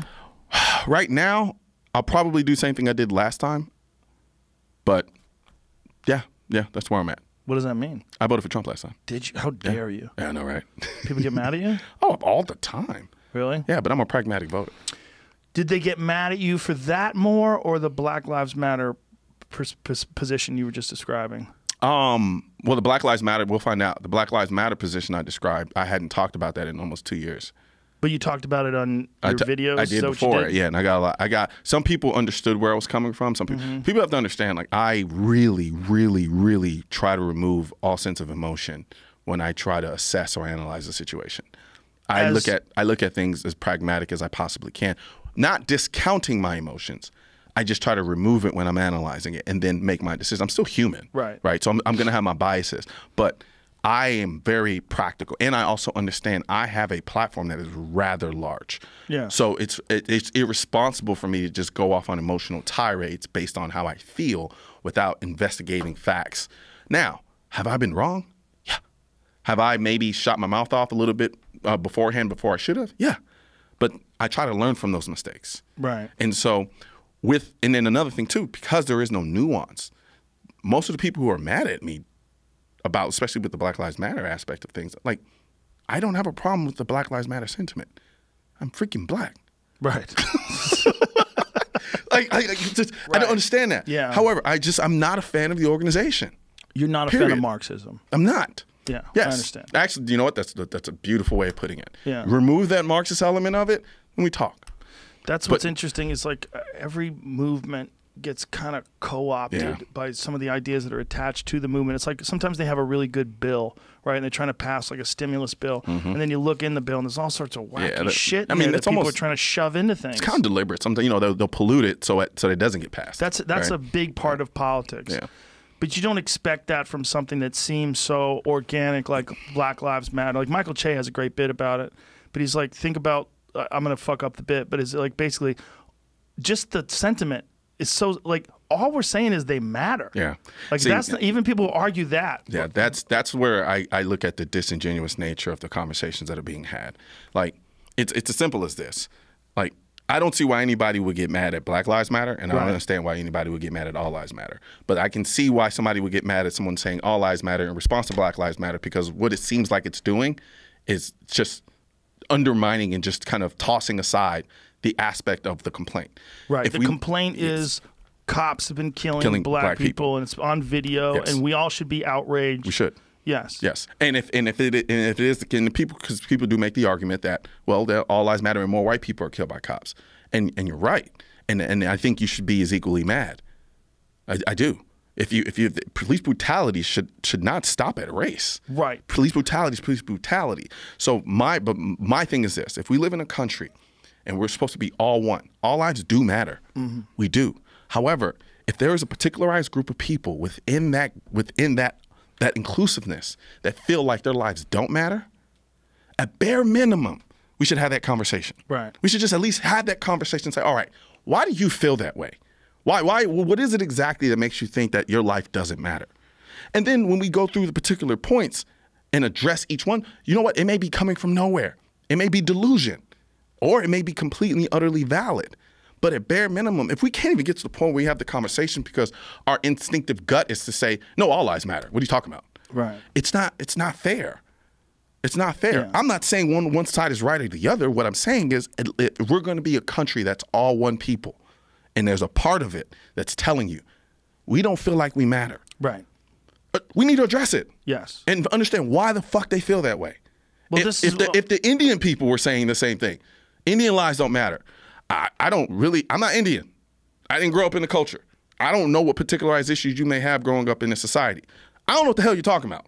But talk to me. Let me hear you out. Right. Because clearly you feel some type of way. So let me hear what you have to say about that. And then we can have that conversation and say, all right, maybe we'll reach a point where they go, you know what? Maybe I was taking this a little too far. Or maybe I go, damn, I didn't realize that. I've been so consumed with my life that I didn't realize that you had to go through these difficulties as well, that I didn't have to. Right. You know? But we can't even get to that point because we're so polarized. So polarized. And I think we're doing better at it than we ever have before, though, just because of the fact there's been these gigantic peaceful protests and the conversation is going. And also because, like, I don't think it's good that people get fired for saying all lives matter, but they do get fired for saying all lives matter now. I hate cancel culture. It's kind of crazy. I can't stand it. I think people should be allowed to say whatever they want without fear of retribution. Well, I do too, but it's fascinating to me that there's these fearful people that want to cancel people for every mistake and everything they've done wrong. One thing that I had a conversation with somebody about it when they were saying, like, what's wrong with saying all lives matter? I'm like, there's nothing wrong with saying all lives matter, but here's the problem. The only reason why people are saying Black Lives Matter is because there's people out there that don't feel like they matter. Yeah. If you said White Lives Matter, people would be like, duh. Yeah. You couldn't have a movement in this country that says White Lives Matter. Yeah. People would be like, what the fuck are you complaining about? But see, here's the thing about that too, though. Everybody has in a country as mixed as we are, everyone has the particularized issues in this country. Everybody has their own problems as a group. I'm not going to discount your problems because I don't suffer from them. So if you want to tell me all white lives matter, cool. I'm not white. I don't know what the hell you're going through. I mean, I'll hear you out. What's the issue? Because I'm living in this country with you. I consider you my brother. So we may have a different upbringing, a different cultural background, but tell me, what is the issue that you're dealing with? And why do you feel that way? Because right now, from my standpoint, I may, as a black person, I may look at you and say, well, what the hell are you complaining about? It's so ridiculous. But all lives matter at least makes some sense that we should all be together. Like if you're talking about police brutality in particular, yeah, bad cops kill all kinds of people. There's plenty of videos of cops killing white people. There's a horrible video of those cops pushing that old man down. He bouncing. He can't even walk now. That's so messed up. That old man has a broken skull and he can't fucking walk, and he's got permanent brain damage, and he's old as fuck. And then Trump goes and says some crazy shit like he might have been Antifa, and he might have been like, he's old as fuck. That's so crazy. That is the crazy, like to look at that video and not say, hey, you shouldn't push an old man like that. Yeah, I thought that was unnecessary as hell. I don't know what the guy was saying to the cops, but there's no I mean, he's an old guy. Like, I mean, Trump said he fell too easy. I'm like, bitch, you can't even walk down a ramp. I think what happened, right? He spent 10 minutes in his fucking speech the other day talking about why it was so hard to walk down the ramp. My shoes were slippery. I get it, man. But you can't even walk down a ramp. If you had those slippery shoes on, you're telling me you wouldn't fall down like that old man? I bet you would. I bet you fucking would. But I think sometimes what happens, I think it's weird because I think the problem is sometimes and I suffer from it too. Man, we get so much information so fast. Right. And it's hard to keep up with it. It's hard for me. People ask me, why don't you talk about this? Why don't you talk about that? It's like, it's not a gun issue. Well, why don't you talk? I can barely keep up with the gun issue. Right. Much less anything else. I think he suffers from that sometimes too. Well, he'll see something. He suffers from the same kind of headline focus. He'll see it and won't really investigate it any further.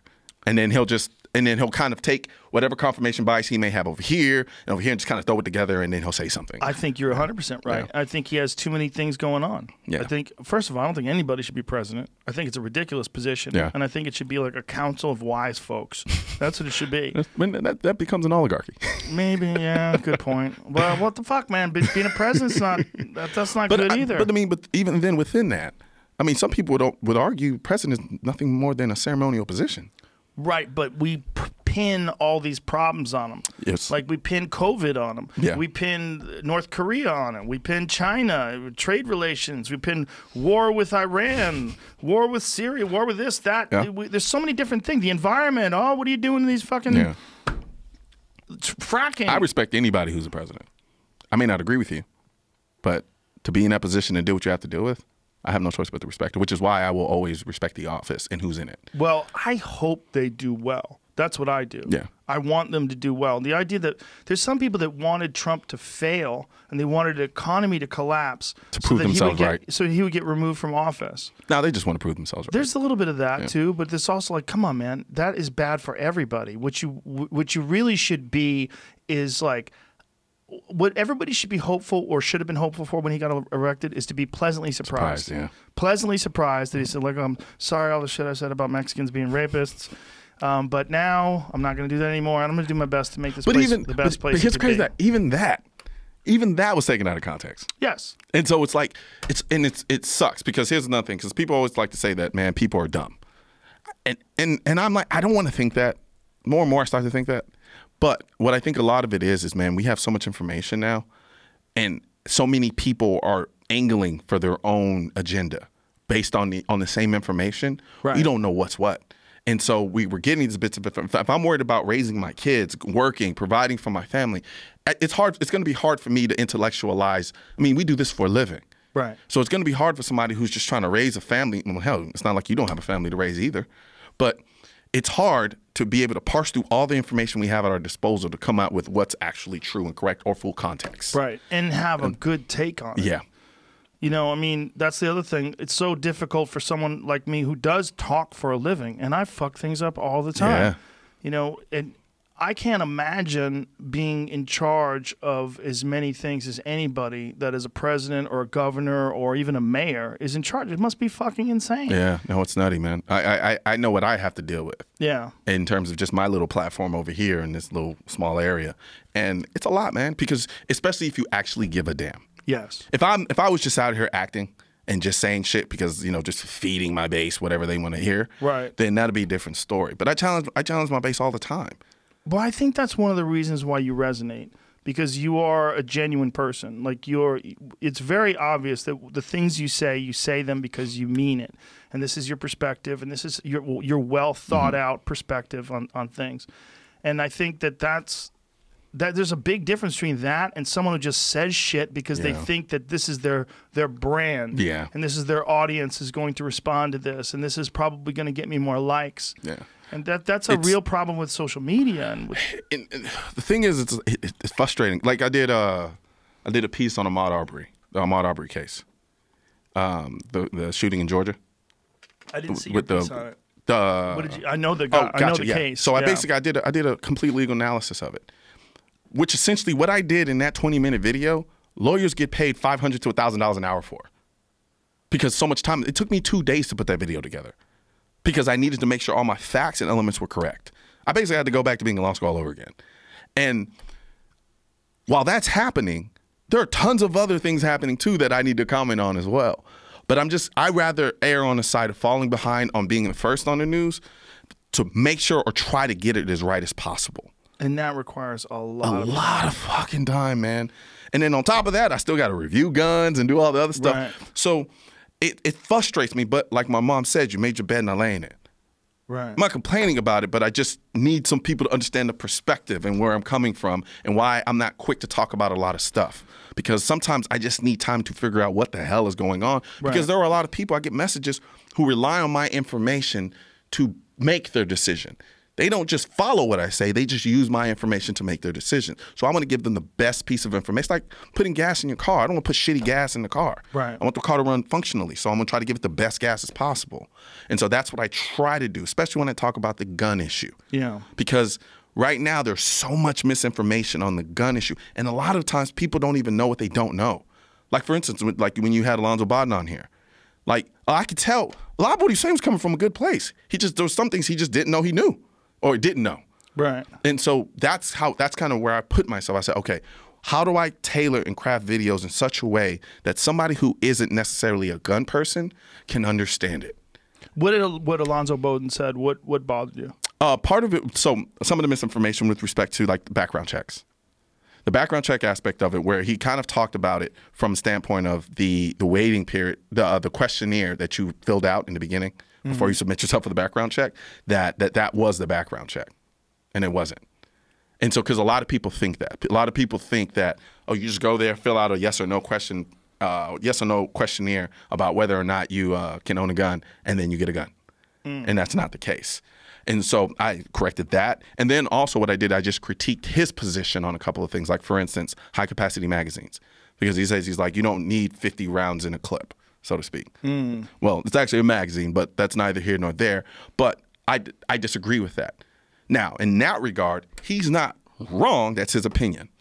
My opinion is I think I do need a magazine that has 50 rounds. And then I went on to explain why. What'd you say? You want to kill 50 people? No, man. What did you say? So with respect, so why do we own firearms? We own firearms. A lot of people are owning firearms for self-defense. Right. And as a regular person, I'm not a criminal. I just go about my day. I don't want to be. I'm already coming on the back end. I'm already at a disadvantage because a criminal who's going out to commit a crime knows he's going to commit a crime. And what can you do when you know you're about to do something? You prepare. And since he's a criminal, he doesn't have to deal with all of the restraints that come with what?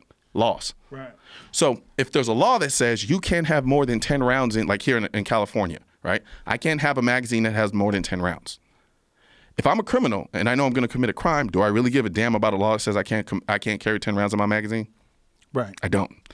However, as a citizen, when I'm going about my life, carrying a gun on me is hard enough. Right. And because, like, you know, there's whole dialogues about what size gun you can have, how many rounds you want to have, what bullet caliber, things of that nature. I don't know what I'm going to face. I could face one guy. I can face one guy who's high as hell. I can face 2, 3, 4, 5 guys. I don't know. So why artificially limit the number of bullets I can have in my gun when I don't know what I might be facing to protect my life from?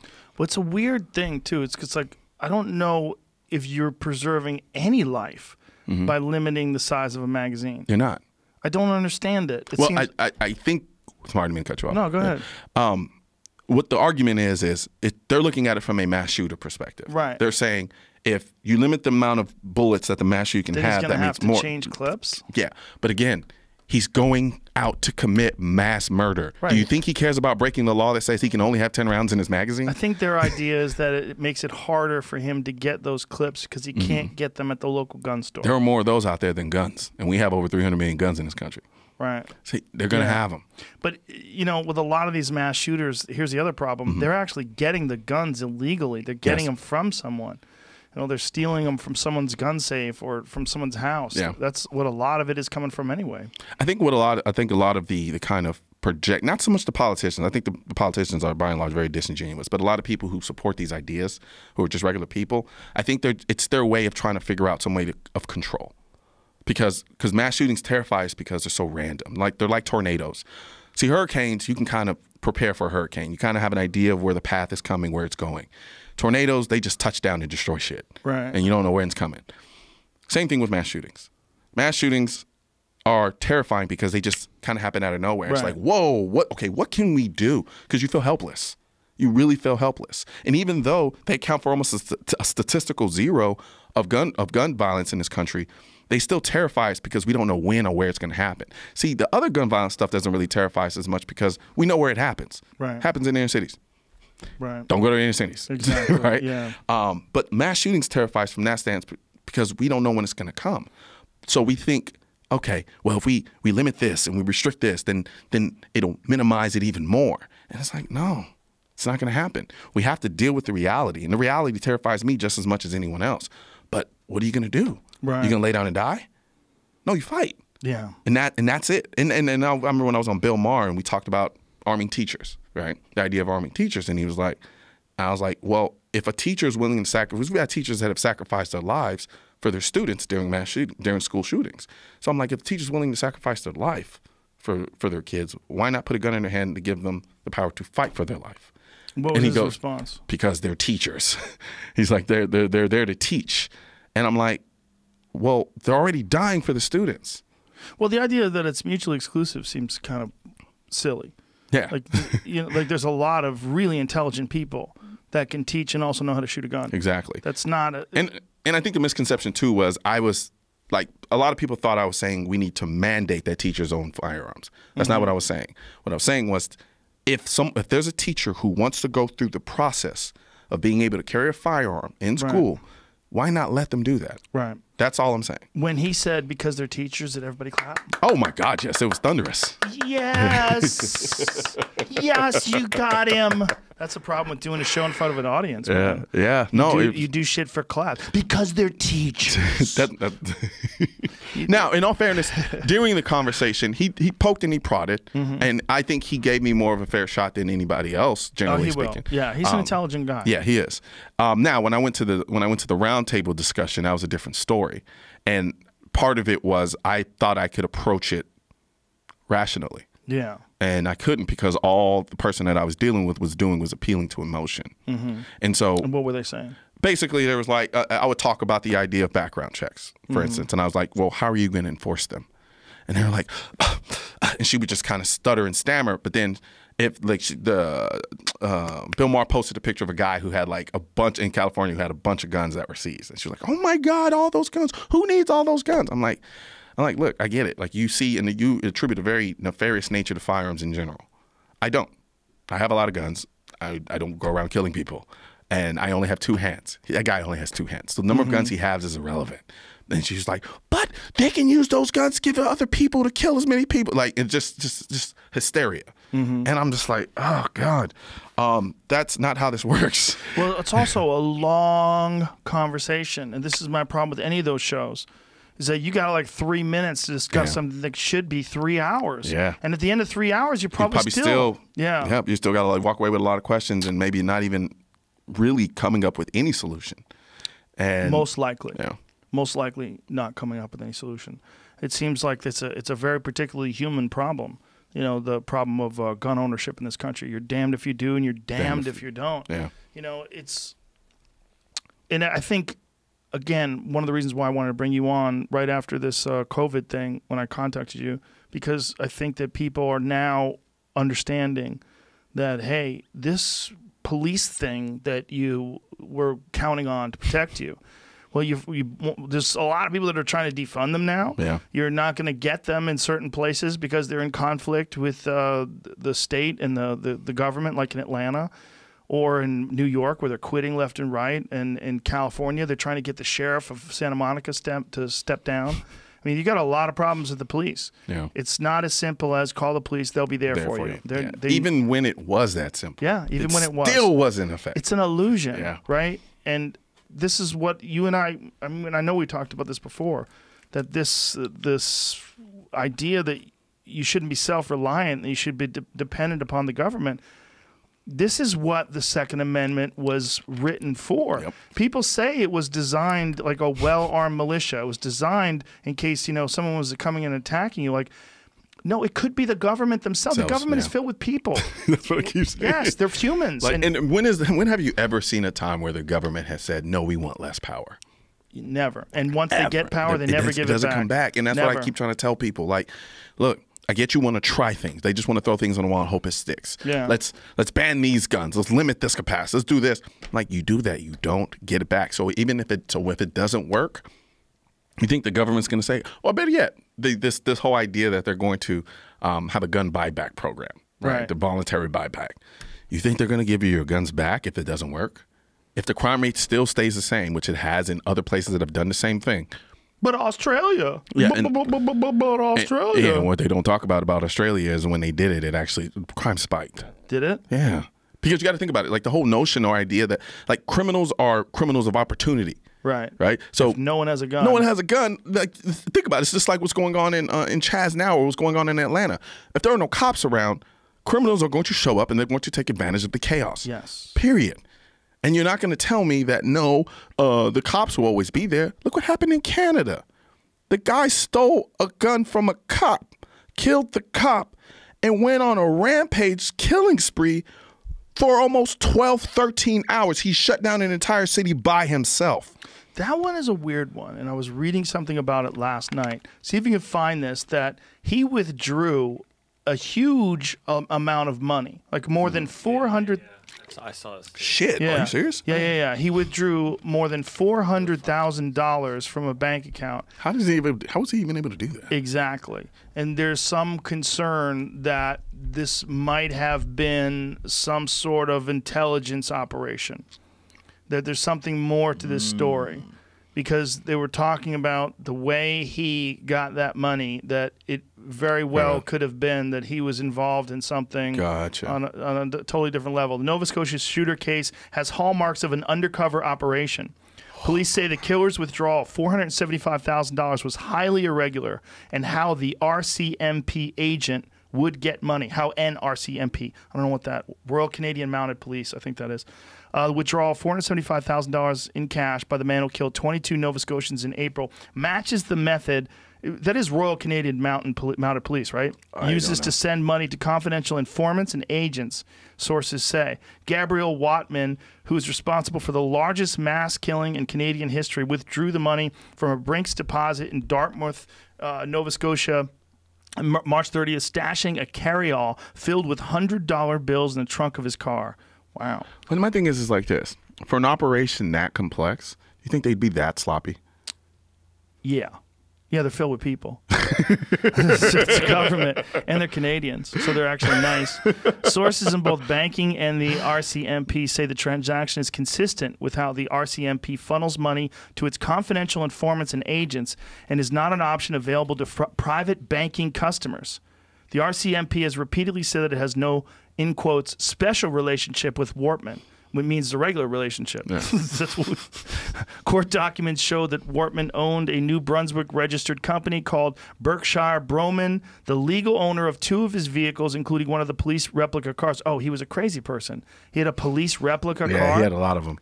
Whatever the purpose of the company, there's no public evidence that could have been able to move large quantities of cash.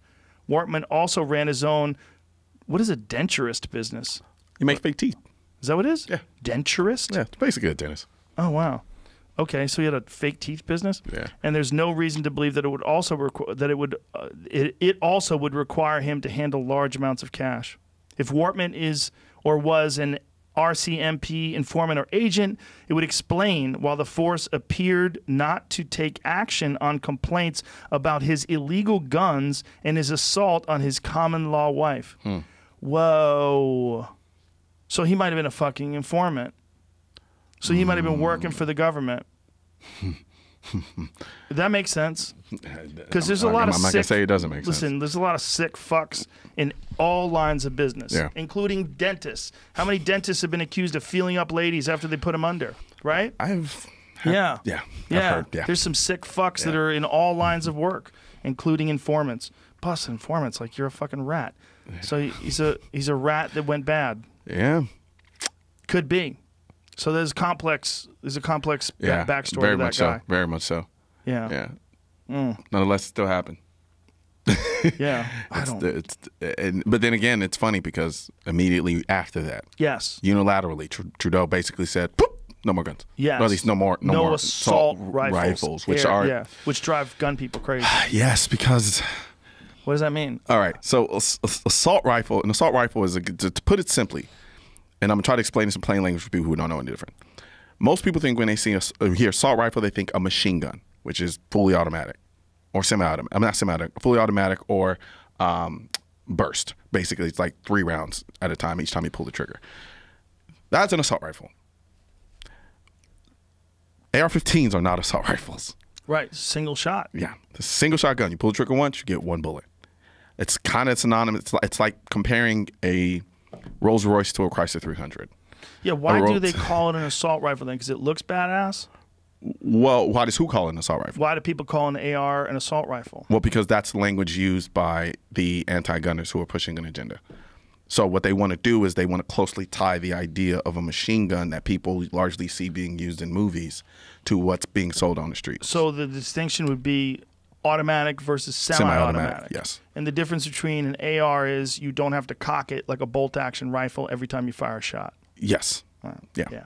And that's one of the arguments in the hunting world is that you don't need an AR and it wouldn't be effective. And I've actually heard people say that. I'm like, no, as a hunter, it would be more effective because oftentimes you need a second shot. You need to get that shot up fast. But you can get at that second shot instantly. Yeah. Bang, bang. But instantly. Ironically, that's the same argument they'll use to why we need to ban them. Because it allows a shooter to shoot. And it allows the shooter to shoot faster than normal. And then I'll argue that's why we need them for self-defense. Yeah, again, it becomes one of those like really messy people problems. Yeah. Like it's a messy... That's the common denominator behind all of it. Yep. It's the people. But now what they'll do is they'll try to invalidate that argument. It's like, it's not a gun problem, it's a people problem. And they'll try to undermine it by acting like it's just a stupid trope. Yeah. But it's the truth. Well, I made a tweet a long time ago that said this country has a mental health problem disguised as a gun problem. I agree with you. And it's really what it is. I absolutely agree with you. It's really what it is. And this is one thing that never gets discussed. Whenever one of these people does something really fucked up, they don't look at the amount of medication these people are on. You know, it's funny, they don't. They don't. They and they're really almost all on medication. Almost all. There's a common denominator, guns and medication. And one gets looked at very closely and the other gets blatantly ignored. Why do you think that is? Because the pharmaceutical industry has a shitload of money, and there's a lot of these politicians that are in the pocket of the pharmaceutical industry. They have a firm grip on the narrative, and so the gun is a perfect scapegoat. Yeah, and they also don't want all the other people that are on these psychotropic medications to feel bad that they're on them, that they could be lumped in with these same people. That, like, imagine if we just started. Like if it's SSRIs or antidepressants or anti-anxiety medication, imagine if that becomes the narrative in the news. Yeah. Like that people on SSRIs are fucking dangerous because all these school shooters are on SSRIs. Now, see, that's interesting. But hold on a second. Go ahead. Because that would almost be a better argument than the NRA. Because if you look at the NRA and you look at NRA members and the amount of NRA members that have actually done these horrible mass shootings, it's like none. Yeah. It's crazy that the medication is a better correlation than the NRA. Like saying that people's fucking heads are going to explode. Rogan, you shill. You government shill. They have information on you. No, I'm just saying the facts. Responsible gun owners are not the people that are doing these things. It's crazy people. And unfortunately, crazy people are oftentimes on medication. Yeah. Now, that's like a correlation causation argument as well. I'm not saying that the medication is forcing these people into doing that, but I am saying that I've known people that have taken SSRIs and have taken antidepressants and a lot of different psychotropic medicines. And one of the things that they've said is that it makes them not care about things. Yeah. It's real weird. I've heard that. Stuff can happen. And it disassociates them from emotions. And things don't bother them. I'm like, that's scary to me. That's scary to me because I am the total opposite. Same here. I feel everything. I mean, I really do. I'm a very sensitive person. I know how to handle it, but I'm very sensitive. And it could speak to the notion that when you hear people describe the account of interacting with a mass shooter, them having this kind of stoic, motionless face. Yeah, they got shark eyes. Yeah. They're all on medication, man. I mean, it's really like the numbers are staggering. And I'm not saying medication causes people to do that. Yeah, but I mean, it's something that needs to be talked about. It does. And explored. Now, I sit on the board of Walk to Talk America, which is a mental health, a 2A mental health organization, and whose goal basically is to address the correlation, if any, or between firearm ownership and mental health. And is this something that you got involved because of the attacks on gun ownership and the recognition that there is some sort of correlation? So the catalyst for it was to say, because a lot of gun owners will say, well, it's a mental health issue. And we'll always say that. Yes. And as you and I agree, we do believe that is the case. So what Walk to Talk America does is it says, okay, so let's walk the talk. Let's try to figure out how to fix or deal with the mental health issue component. Right. If we're going to say that's what it is and it's not the gun, and we do believe that, so let's start having that conversation and doing what needs to do. So what the organization does is it crosses the aisle with people in the mental health space and brings them over into the gun side and vice versa. And so we can have those conversations to figure out a way how we can kind of balance the firearm ownership with mental health, because that conversation is not being had. Right. And so I think if we're going to talk about it and say that it's a mental health issue, okay, so let's start this deep sea dive into the mental health issue and see if we can come up with a solution that speaks to why we have so many people that have these mental health issues. And then how do we exist in a world where this many people have mental health issues, in a world also where we have this many guns? Yeah. And so that we can better solve whatever problems we think we have, instead of just throwing around, well, we need to ban this. We need to come up with this stupid law. Like, instead of doing that. Yeah, no, I couldn't agree more. I don't think it's that simple. Yeah. I don't think it's as simple as banning things, because I think there's a lot of people that are responsible gun users and gun owners, and I don't think you should do anything to take away their rights. Yeah, I agree. I really don't. Yeah. I get in arguments with people about that, particularly my liberal friends. Yeah.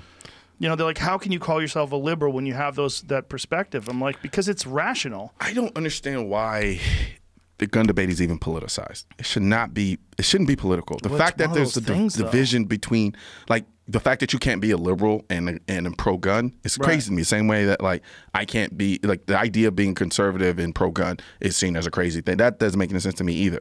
I think the gun should live in a space that it's outside of the idea of politics, within reason, of course, because, you know, there's always going to be everything. Politics is kind of everything, right? Right. But I don't think it should be that divisively defined between being a liberal or conservative. Yeah. It's just so weird to me. Well, it's divisive because we're divisive about everything.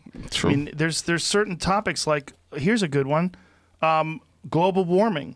Like, I guarantee you, man, is global. If you had across the board how much of climate change is natural versus how much of it is man-made, and you just a simple question, and you threw that out there, I guarantee if you looked at the numbers, and you could get a real accurate assessment of how many conservatives and how many liberals responded. And I think that if you said, is it a hoax, when you went to the yes side, yes, it's a hoax, it's overwhelmingly conservative people that think it's a hoax, or that it's not an issue. I think the reason for that, to a degree, is because you have so many people. You have very, very out front figureheads who've tried to utilize global climate change as a way to kind of undermine the economic structure in this country. In what way? Like, you know, the green power and all this stuff like that. Like look at the Green Deal. To me, that's just economic subversion. It's just trying to entirely change the economic structure of our country to be more beneficial. Can you define the new Green Deal for people who don't know what it means? Like what they're trying to do? But as far as the Green Deal, basically they're trying to replace all of our kind of conservative means of production with respect to energy and replace it with green energy. And I don't think it's completely sustainable. And it's not even like it's progressive. It's a complete turnaround, 180. And I just think that's irresponsible. Now, here's the thing about that.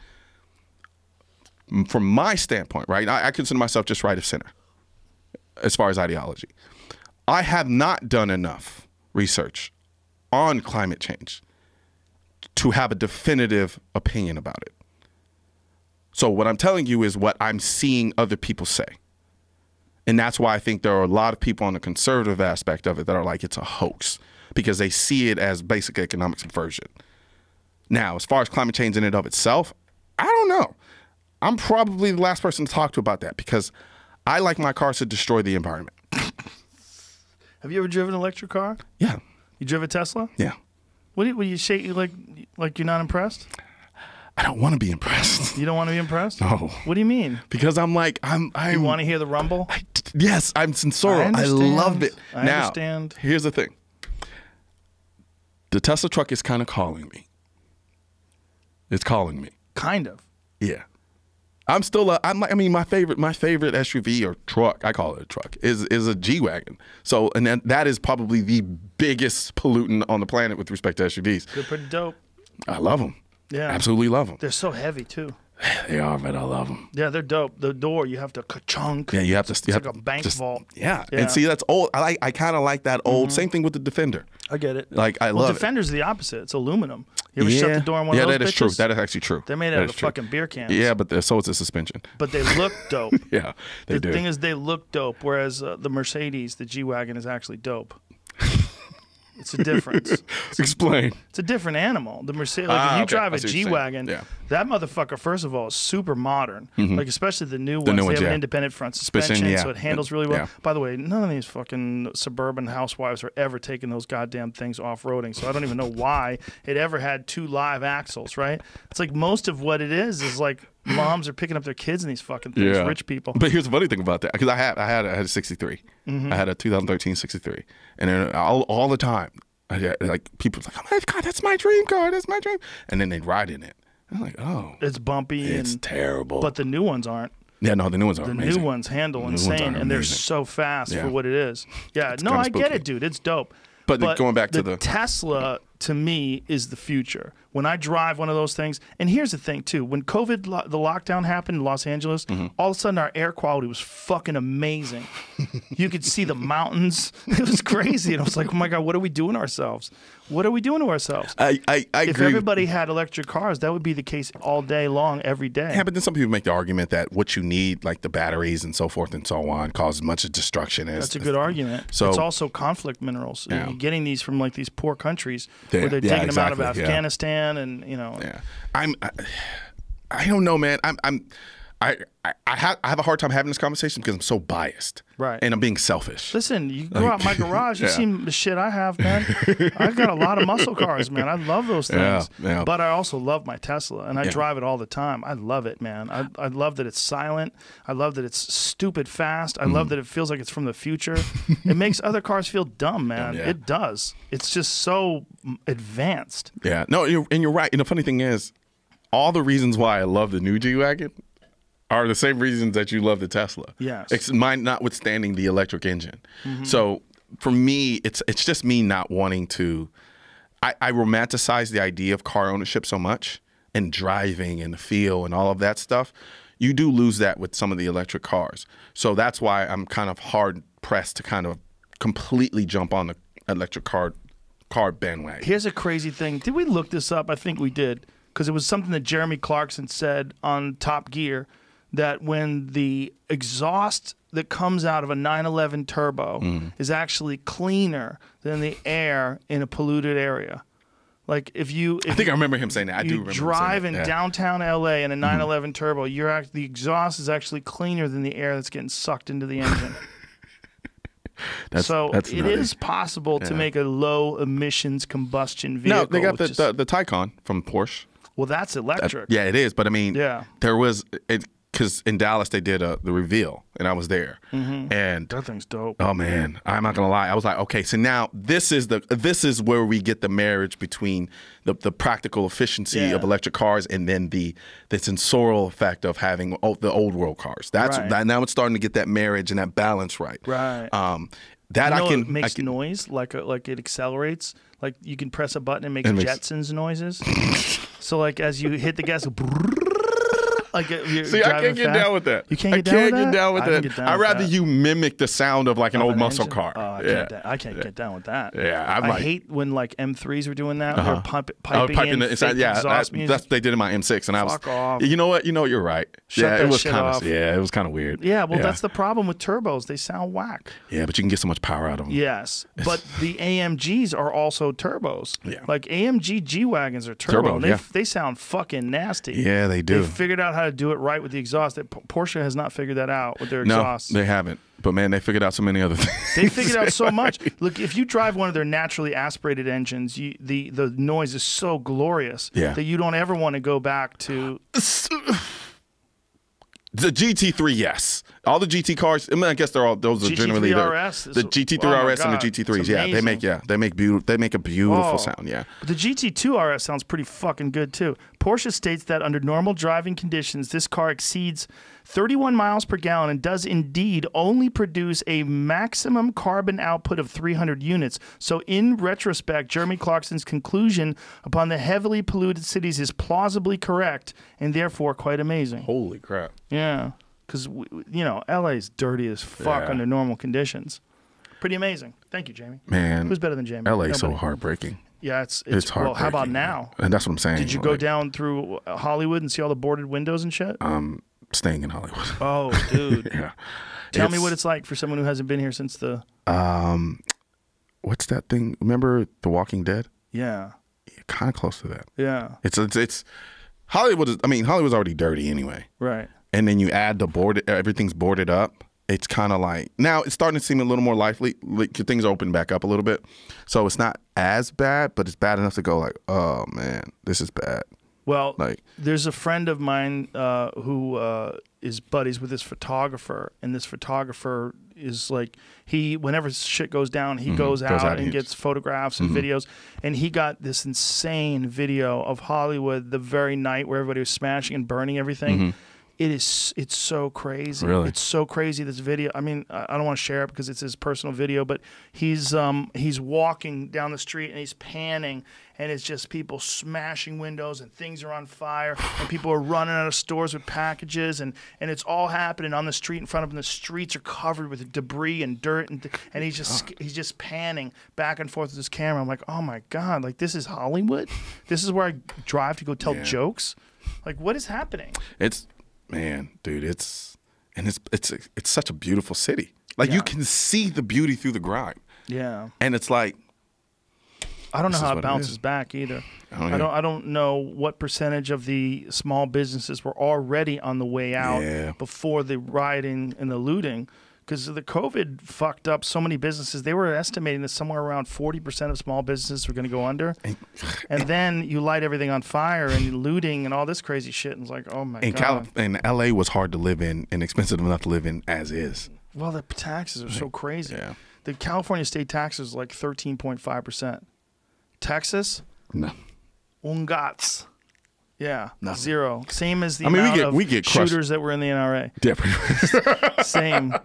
We get crushed for property tax. But yeah, but we get crushed with that too. Yeah, you're right. Just not on specifically your house, but yeah. It's It's like, look, there's beautiful parts of LA. There's a lot of fun to this place. There's a lot of good things. Yeah. There's a lot of good people. There's a lot of good people because there's a lot of people. But it's one of the problems with it is there's too many folks. I think when you get to a size that's sort of unmanageable, whether it is, New York City or Los Angeles, whenever things go sideways, they go really, really sideways. And fast. Yeah. Like, do you see how fast it went from 0 to 100 with COVID? Like 0 to 100. And then not only that, and that was a point that I made too with respect to firearm ownership. People don't understand how fast society can collapse. Yes. Even if only temporarily. Right. It happens overnight. Yep. That video came out, just like that. Police station on fire. Yep. Like, and the whole city was burning. Yep. But people tell me that I'm ridiculous for wanting to own a firearm. Yeah, they're ridiculous, and they look ridiculous now. You know, I mean, again, I'll say it again. This is one of the reasons why I wanted to have you on right after it hit. Yeah. When I contacted you, I was like, this is the time to really talk about this stuff, because this is where people are more open to this idea. We live in a messy world, and I know that there's a lot of good people that don't want guns. Like, I had a conversation with this comedian friend of mine when one of the mass shooting happened, and he was like, we just got to take away all the guns. I was like, oh, okay. Well, I don't know what to say, but because you're so off base, I don't even know what to do with this conversation. I know, and that's the problem. It's so many people don't have the conversation emotionally, and therefore they start spouting out what essentially is juvenile solutions. Same guy, years later, trying to buy a gun. Stop it. Now, of course, worried, scared, trying to buy a gun. What do I do? Yeah. Trying to buy a gun.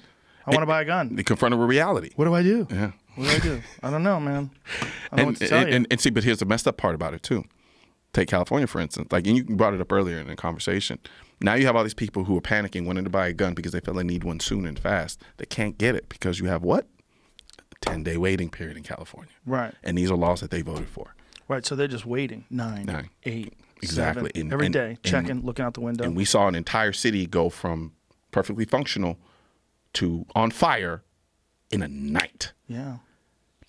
So that's another reason why the whole notion of having waiting periods for me, I'm just like, nah, I can't get with it. It's so crazy how everything went sideways. Like, almost like, I'm not a conspiracy theorist in the fact that I don't think, like, I had a really dumb person tried to explain to me that they think that George Floyd was murdered so that the riots could happen. I've heard that too. Oh my God, it's the dumbest argument of all time. Like, yeah, you got a fucking sociopath who's a known sociopath. You just happened to have him arrest a guy that he's already had a personal beef with. Yeah. It's a dumb conversation. But if it wasn't, God damn, it's like, it's perfect. It's the perfect storm. You have this polemic, sort of polarizing president, right? And then you have this disease that comes from another country, and he's calling it the Chinese virus, and you know, we're already in trade war talks with China. So you go, wow, imagine if China like released this virus. There's all these crazy if you're one of those people, there's all these crazy conspiracies you can come up with. Then the George Floyd murder, which is months into this horrible lockdown where everybody's losing their fucking mind and nobody has any money. Crazy, and angry, man. I was watching people driving. They were driving so aggressive. I could feel it, the tension, because when people start losing money and there's no way to get it back, and then just losing their businesses through no fault of their own. And then on top of that, you see a video of a guy getting murdered by a cop, and it's a slow torture murder, and it's horrific, and then the fucking city explodes. And then what's unprecedented is that the whole world responds. Like, when has the whole world responded? It's creepy, man. It's crazy. Like, good Lord. Like, and now here we are. Here we are, two gun enthusiasts with gun shirts on. Oh, they're gonna hate you for that one. I don't give a fuck. Yeah, if you hate me for this now, like, come on, man. I've been a hunter for 8 years, and I've had guns for more than 20. I don't want anybody to die. I don't want anybody to get hurt. I don't want anybody to cry. I don't want anybody to feel bad. I don't. I'm a sensitive person, as weird as it sounds. However, I'm a realist. I understand humans, and I understand that we are a strange animal. Very. And we live in this bizarre state of civilization that has a thin veneer, that protects us from all of our survival instincts and chaos, and all of our tribal instincts and our brutality that we have just under the surface. And I'm very aware of that. I'm very aware of the propensity that human beings have for violence. And that's why I'm a gun advocate, and that's why I support people like you, and that's why I want to have these kind of conversations, because I don't think there's enough people looking at it realistically, and I think there's more now. And I think having a conversation with someone who's so well-reasoned about this is very important right now. Yeah, no, it's I don't know why or how it came about, but it's just something I've become really incredibly passionate about. And when did you first shoot a gun? Like, what was the first time? How old were you? I think it was like 24, 23. So you were fairly old in terms of... Oh, yeah. No, I was not pro-gun. I was not pro-gun. What kicked it off? Shooting. So what made you go to a range? My best friend asked me to go. Yeah, he randomly was like, "Hey, you want to go shoot?" And I was like, and I was scared. I was more scared than I was anti-gun. Were you in law school at the time? Yes. Wait, hold on. Oh man, stuff starts getting so blurry. I was either in the process of going to law school or was already in law school. I can't remember exactly. Okay. But after that first shot, the second shot actually, let me not lie. The first shot I was terrified. Second shot I was like, oh yeah, I like this. Well, people hate hearing that. Oh yeah, no. But it's no different for me. I'm dude. The last time I was here, I was in here. I mean in California. I was in San Francisco to be specific. I was filming for my show. After we finished filming, I decided to stay over for several days as kind of like a getaway. I rented a Porsche 911 GT3 on Turo. Found the most remote. Turo? Turo is like it's like Airbnb for cars. Oh, so you rented somebody else's car? Yeah, they should pay me a lot of money for this right now. Oh, wow. So basically, yeah, you can take whatever cars you have I've and heard you of can this. rent them I've out. heard of this. Yeah. So I found the most remote diner in San Francisco I could possibly find for my hotel. I rented this 911 GT3 and I drove about an hour and 30 minutes to this diner, had some eggs, had some oatmeal, ate, got back in the car, drove back down the mountain, went back to my hotel, and then the next day I plotted out another course and I did the same shit. I drove down to 101 and just drove. And it was the most exhilarating, awesome shit I've ever done in my life. Why can't I have that type of reaction to doing that, but not to shooting a firearm? It's the same thing. Well, I think you should. I don't have a problem with it at all. The people that do have a problem with it, it is this emotional, in my opinion, narrow-minded perspective. I think it's narrow-minded in that, well, okay,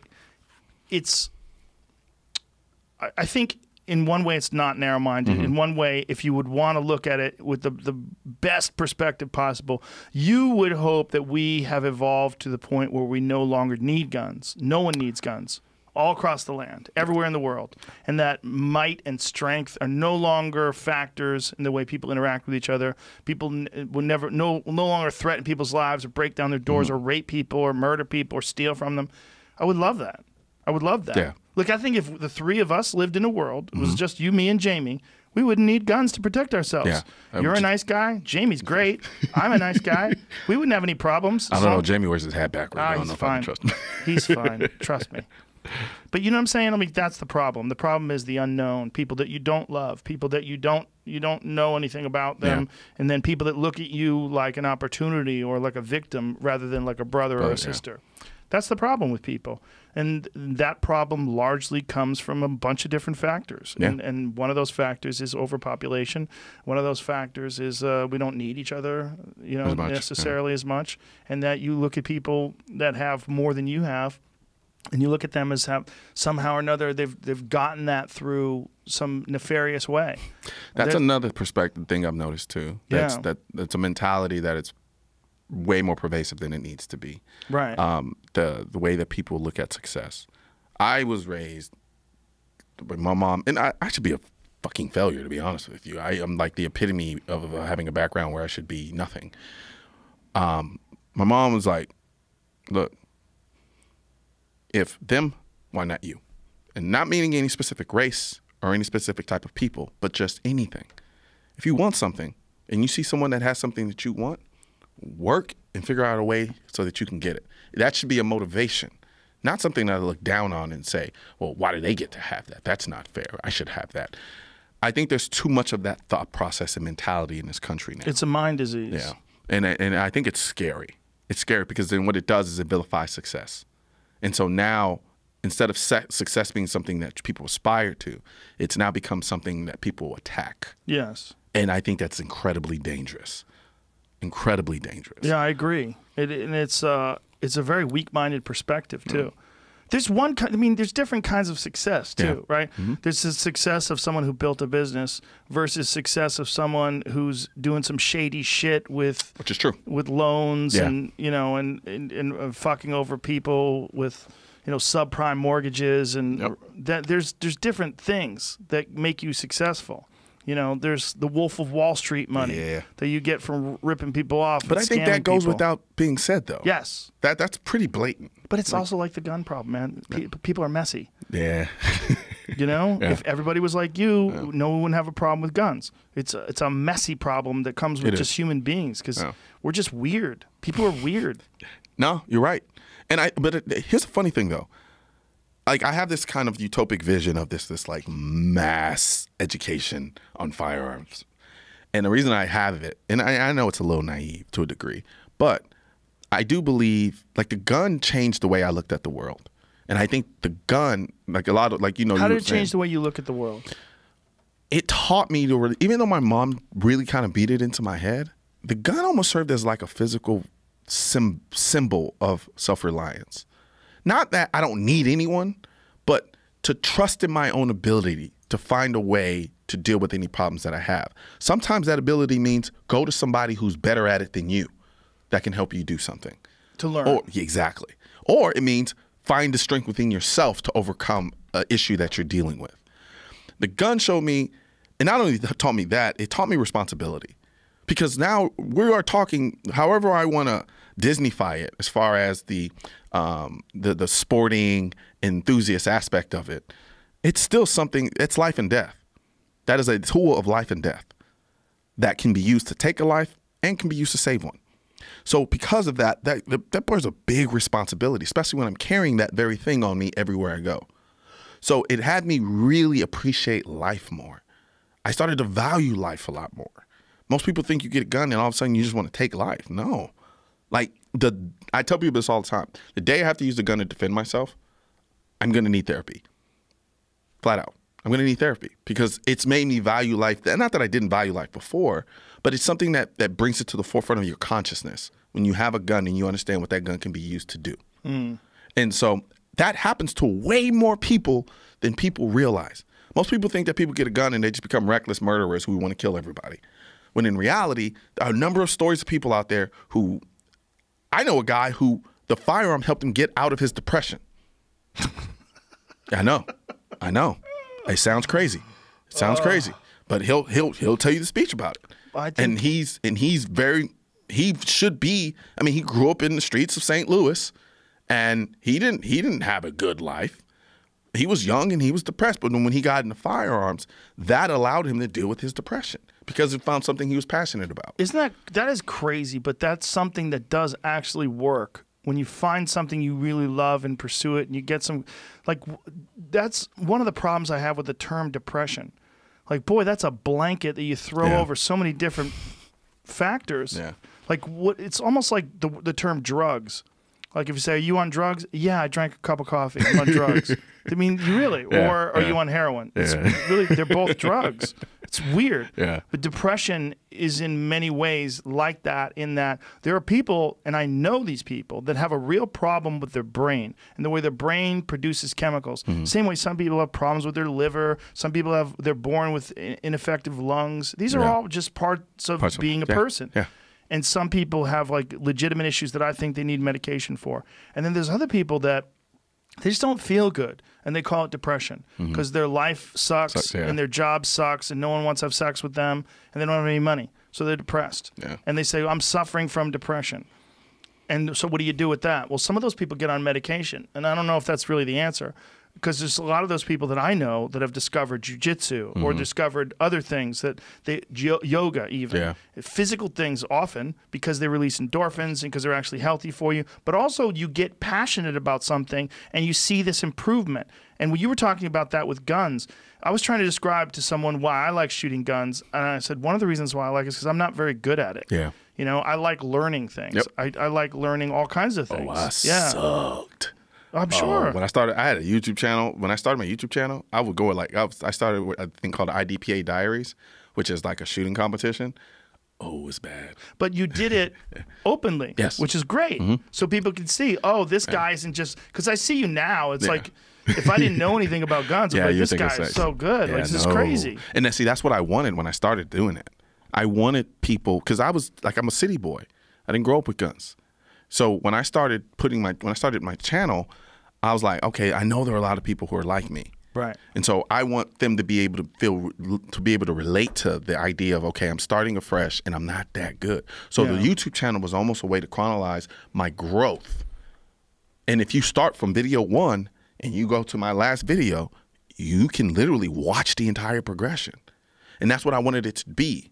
So I knew, and it was hard because I knew I was going to look bad. Yeah. Real bad.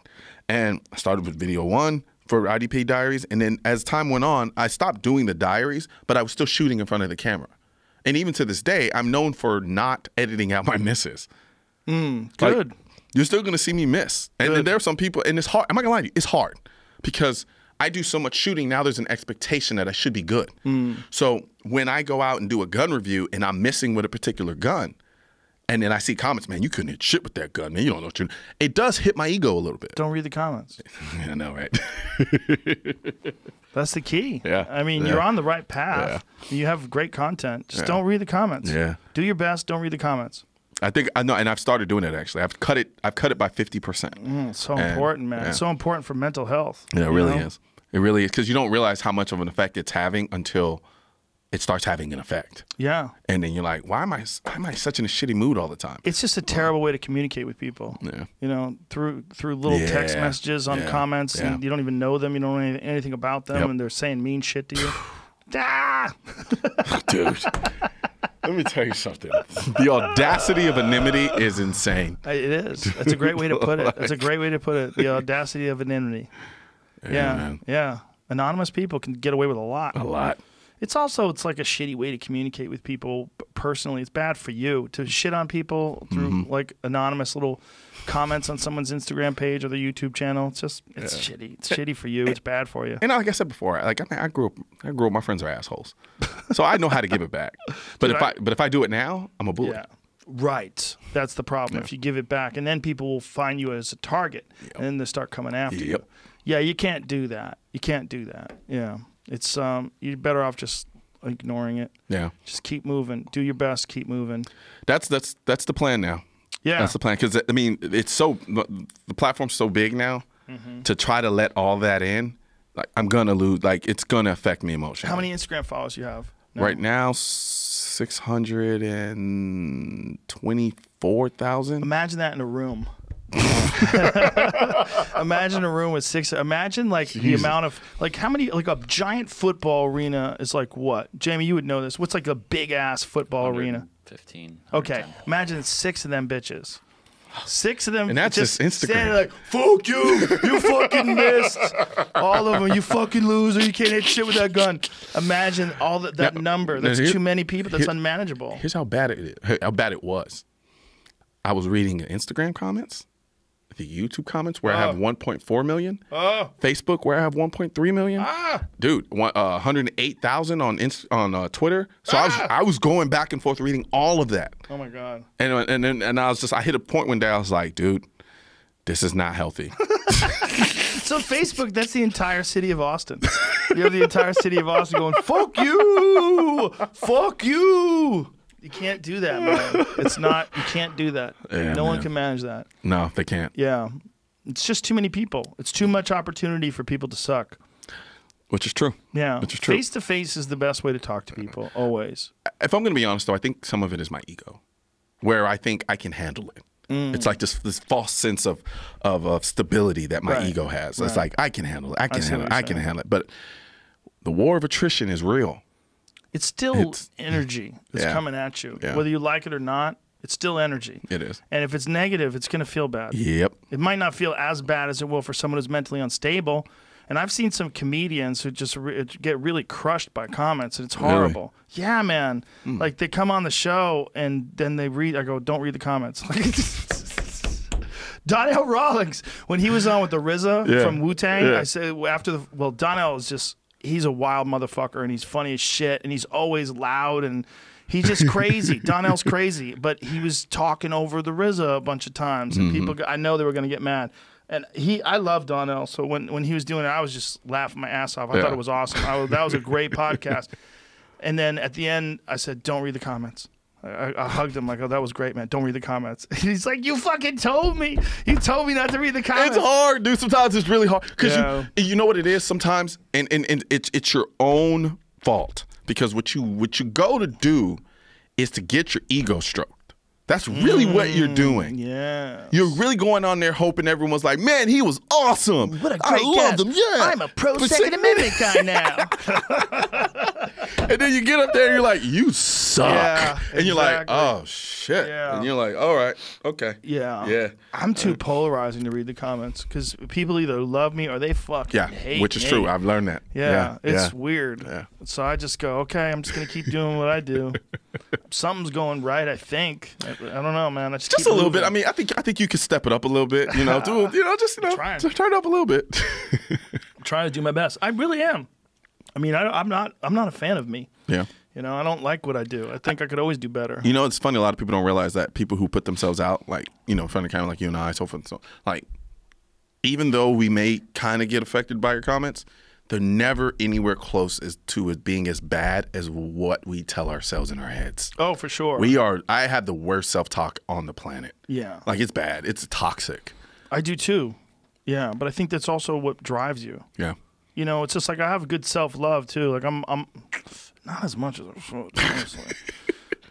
Because I have a problem in that I don't want to say I'm too driven, but I get very focused on things, and especially things that I'm trying to get good at. Yeah. And things that I take seriously, whether it's stand-up or whether it's doing this podcast or other things that I do, UFC commentary. And so if I fall short, I'm very hard on myself. Yeah. So that if I read other people that also are mad at me for falling short and it piles on, it's like, listen, man, I'm right there with you.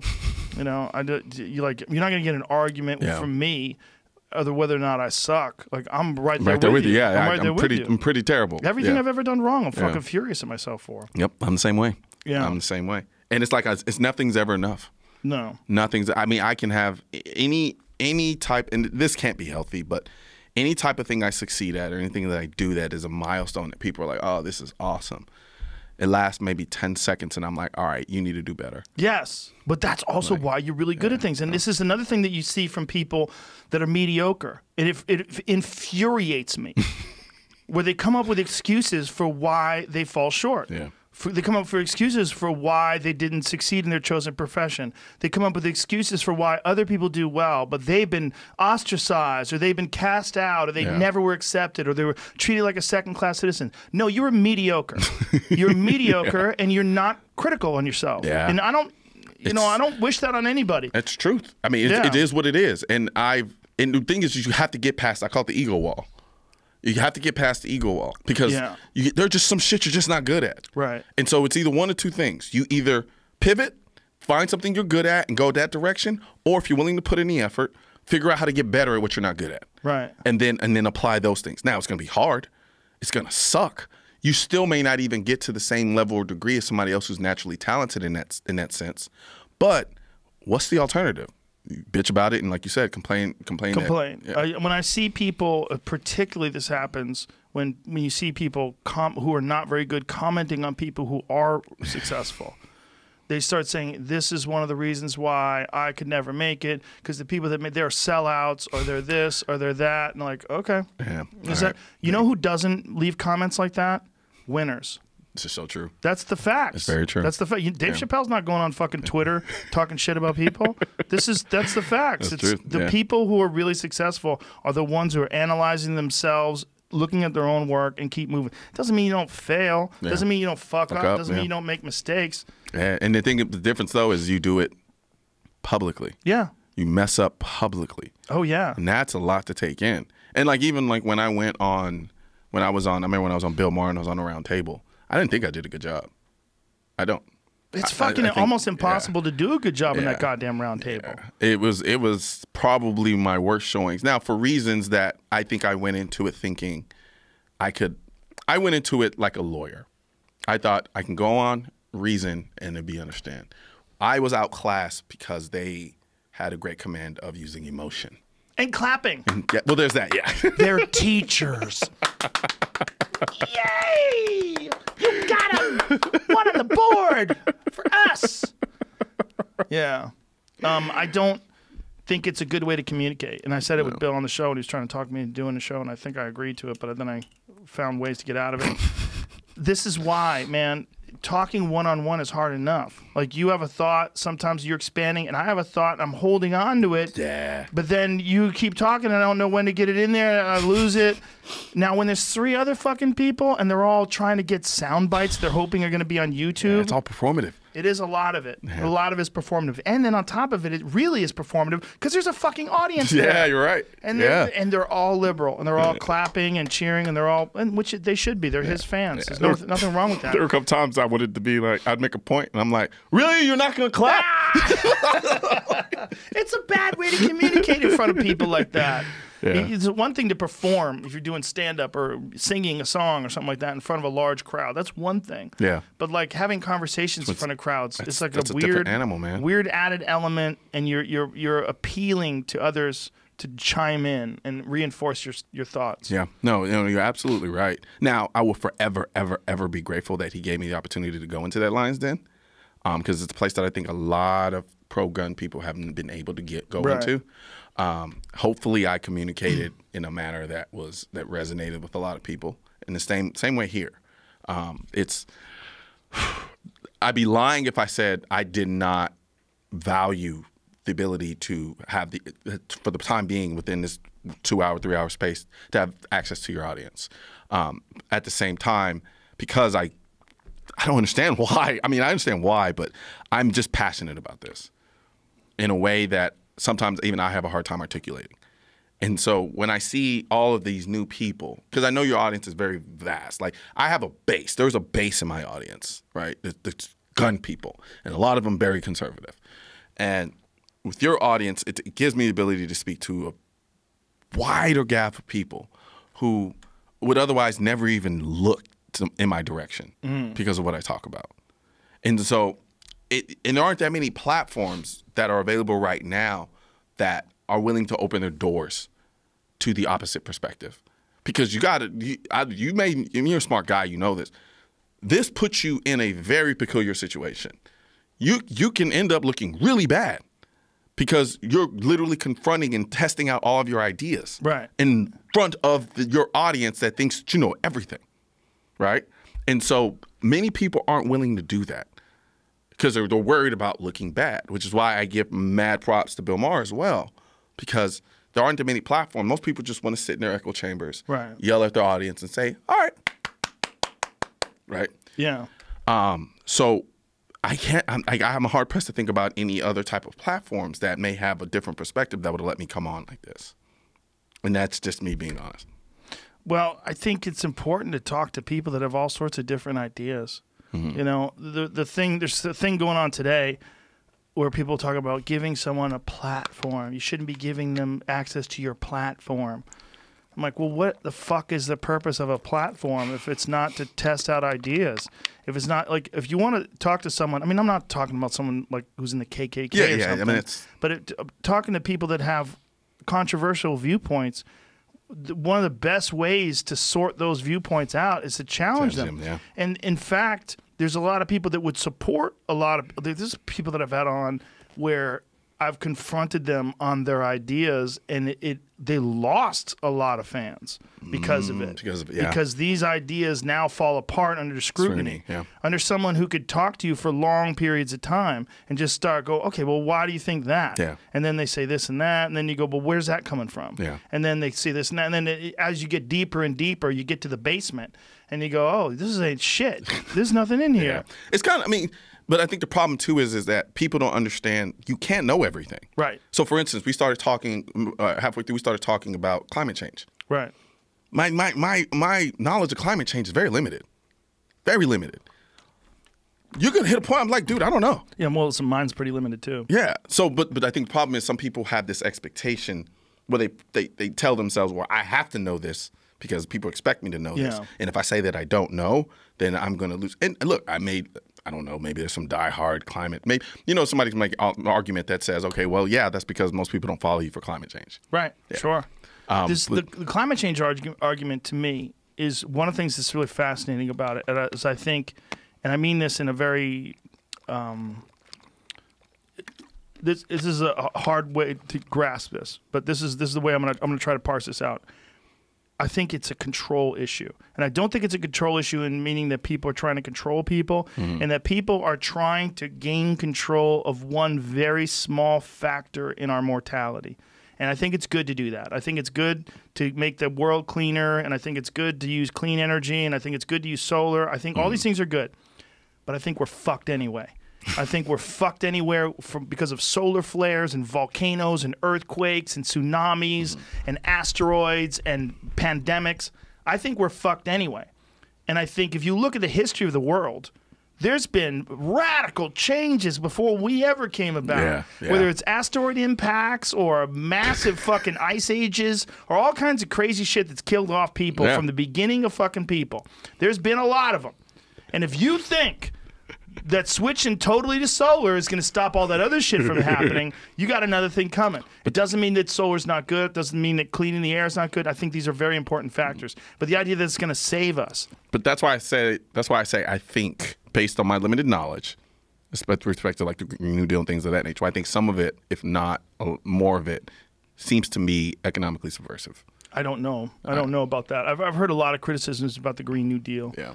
Most of them are from Republicans. I haven't heard any criticisms. I would like to hear criticisms from Democrats that don't support it. But I think the idea behind green energy is great. I do too. It'd be wonderful. Yeah. Even though I hate electric cars. Less pollution. You know, what's really crazy is the best energy is really fucking nuclear. It has the least amount of impacts. Just they did it pretty sucky back in the Fukushima days. They didn't know what they were doing. I mean, the energy that they have now when it comes to nuclear is really fucking good. I mean, look what we do very small with our fucking what's those massive city ships? I can't believe I forgot the name. What are they called? Our our big warships.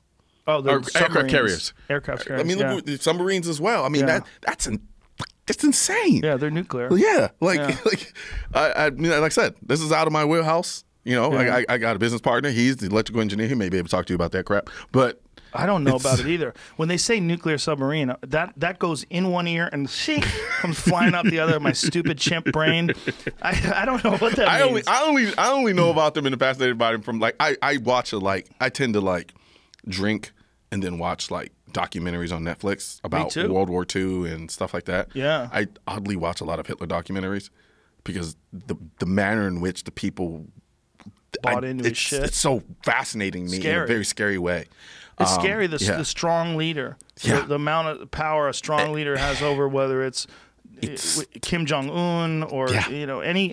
That's the thing I would keep saying to people when they don't think that all that shit can happen here. Yeah, man. I'm like, listen, they're human beings in 2020. And human beings in 2020 are under the control of a military dictatorship. That's happening right now. And it's happening in more than one country. It's a style of civilization that exists and has existed since the beginning of time. Yeah. I don't want it to happen here. Yeah. People don't understand our way of living is still a baby. Yep.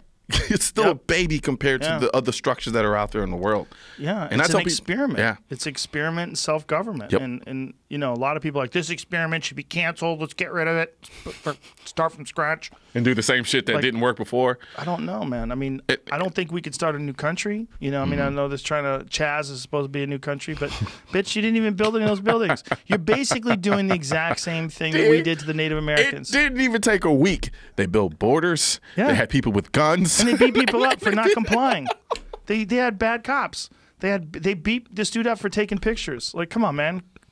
You'd be so pissed if the cops did that. Oh my God! It's human, man. It's a human issue. I think humans have control over humans. I've told this story. Forgive me if you've heard it before. I used to work as a security guard for a short period of time when I was 19 years old. I worked at Great Woods Center for the Performing Arts. It's this Mansfield, Massachusetts amphitheater that all these concerts would play at. I saw John Bon Jovi there, or Bon Jovi the band. I saw Bill Cosby perform there. I saw a lot when I was working there. I saw a lot of shit. And I developed in a very short period of time. Most of the guys that I got the job because one of the guys that I trained with at my Taekwondo school was a security guard. He said, hey, you want this job? It pays really good. It's real easy. You get to see concerts. Yeah. And I was like, okay. So they hired like a bunch of black belts to be security. So it was Yeah, it was like a bunch of us that Like were black belts in martial arts. Okay. Yeah. Like mixed martial arts or like No, it was Taekwondo back then. Okay, gotcha. This is like before that. This was 1986. I was 19, so it was 86. Yeah, it was like just a bunch of karate people. Yeah. Right. So we're out there, and we almost instantly developed this us versus them mentality. Almost instantly. We would yell at people when they were doing things wrong. We'd treat them like shit. And I recognized it. I was like, wow, this is weird. Like, instantly I'll become like, I've developed this attitude that these people, because they didn't want to listen, they kept doing things they're not supposed to do, and you're supposed to enforce it, and you get mad, and you do have some power because you have the security jacket on. It's so stupid. And you have a walkie-talkie. The first day I was there, this kid stole a golf cart. First day. And this guy who was the head security guy, his name was Alley Cat, tackled this dude and beat the shit out of him with a walkie-talkie. He beat this guy in the head with a walkie-talkie. My first day on the job, I was like, oh, okay, so that's how we're doing it. like this is great. And again, I'm a fucking child. I'm 19 years old. I'm a moron. I don't know anything. But I was smart enough to recognize, like, this is weird. Yeah. Like this attitude that we have all developed as a security team, this us versus them. Now magnify that times a fucking 100 million, and you get cops. Bingo. Yeah. Wasn't there a social experiment done, like this famous social experiment where they like Stanford University experiment? Yeah, when they made prisoners. Gotcha. Yeah, they immediately started abusing the inmates, treating them like shit. And it's funny because it's like, so like I watch a lot of Tim Pool. And, you know, he calls it LARPing when they out there LARPing. Tim's great. Yeah, I love Tim. I love Tim. And it's just funny because it's like how quickly they relegated themselves to doing the exact same shit that they were critiquing and criticizing. 100%. They're pretending to be progressive and they have borders. Yeah, like, let everybody in, you fucks. But they wanted to control it. Well, how do you control things? You control things with borders. Exactly. How do you reinforce your ideas? Well, you have to beat people up. Yep. I mean, they're basically, it's fucking crazy. It's fucking crazy. It's like, it's like you're doing, it's almost like a petri dish. You're doing experiments. Yeah. This is a human lab. And in this lab is failing. I think people think, like, people watch you do what you do, and especially when they don't realize you've been doing this for years, and they're like, he doesn't do shit but sit behind a microphone and talk. I'm like, all right, I want you to come on camera, find somebody who you even kind of sort of agree with, have a 3-hour conversation with them, and then keep it engaging during the entire conversation. And see how long you last. And then do that multiple times a day. It's not that easy. But it's something you get better at. Yeah, I know. That's what's weird about it. But you got better at it through repetition. Yes. And funny, we kind of talked about this the last time I was here. Mm-hmm. And the problem is that when you only watch the end result of your repetition and getting to where you are now, people oversimplify what it is that you do.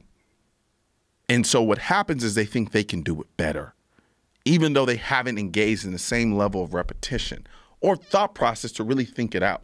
So what I think is happening is you got all these kids with these grandiose ideas, right? They go to these schools and teach these grandiose ideas from professors telling them, like, this is the way we can do it. This is the way we can do it. And then they're like, yeah, give us the country. We can do it a lot better than they can. Oh, really? Okay. Well, you see the result of that. You have Seattle, and things go shit like that. And the funny thing is, it's going to shit while still having the support structure of an entire city. Yeah, exactly. You know what I mean? Exactly. It's not like they don't have the resources of the city to be provided for them. It's basically a tumor. Basically. Yeah. And so it's like, if I was the government, I'd be pumping guns into them. I'd be like, you guys need guns. You should get explosives. You guys, here's some. You want some C4? Here's some biological weapons. Here's some anthrax. If I was, trying to collapse it. And the crazy thing is, the Founding Fathers understood that human nature, that if there's a vacuum of power, there's always going to be someone or something willing to fill it. Yes. And then if left unchecked, it will become a black hole of power, which is why they tried to organize our country the way that they did, by separating the powers to serve as a check against other entities. People don't really appreciate the beauty of that because they think that they can go into things altruistically and think that, okay, no, I'll get the taste of power. You think money is intoxicating.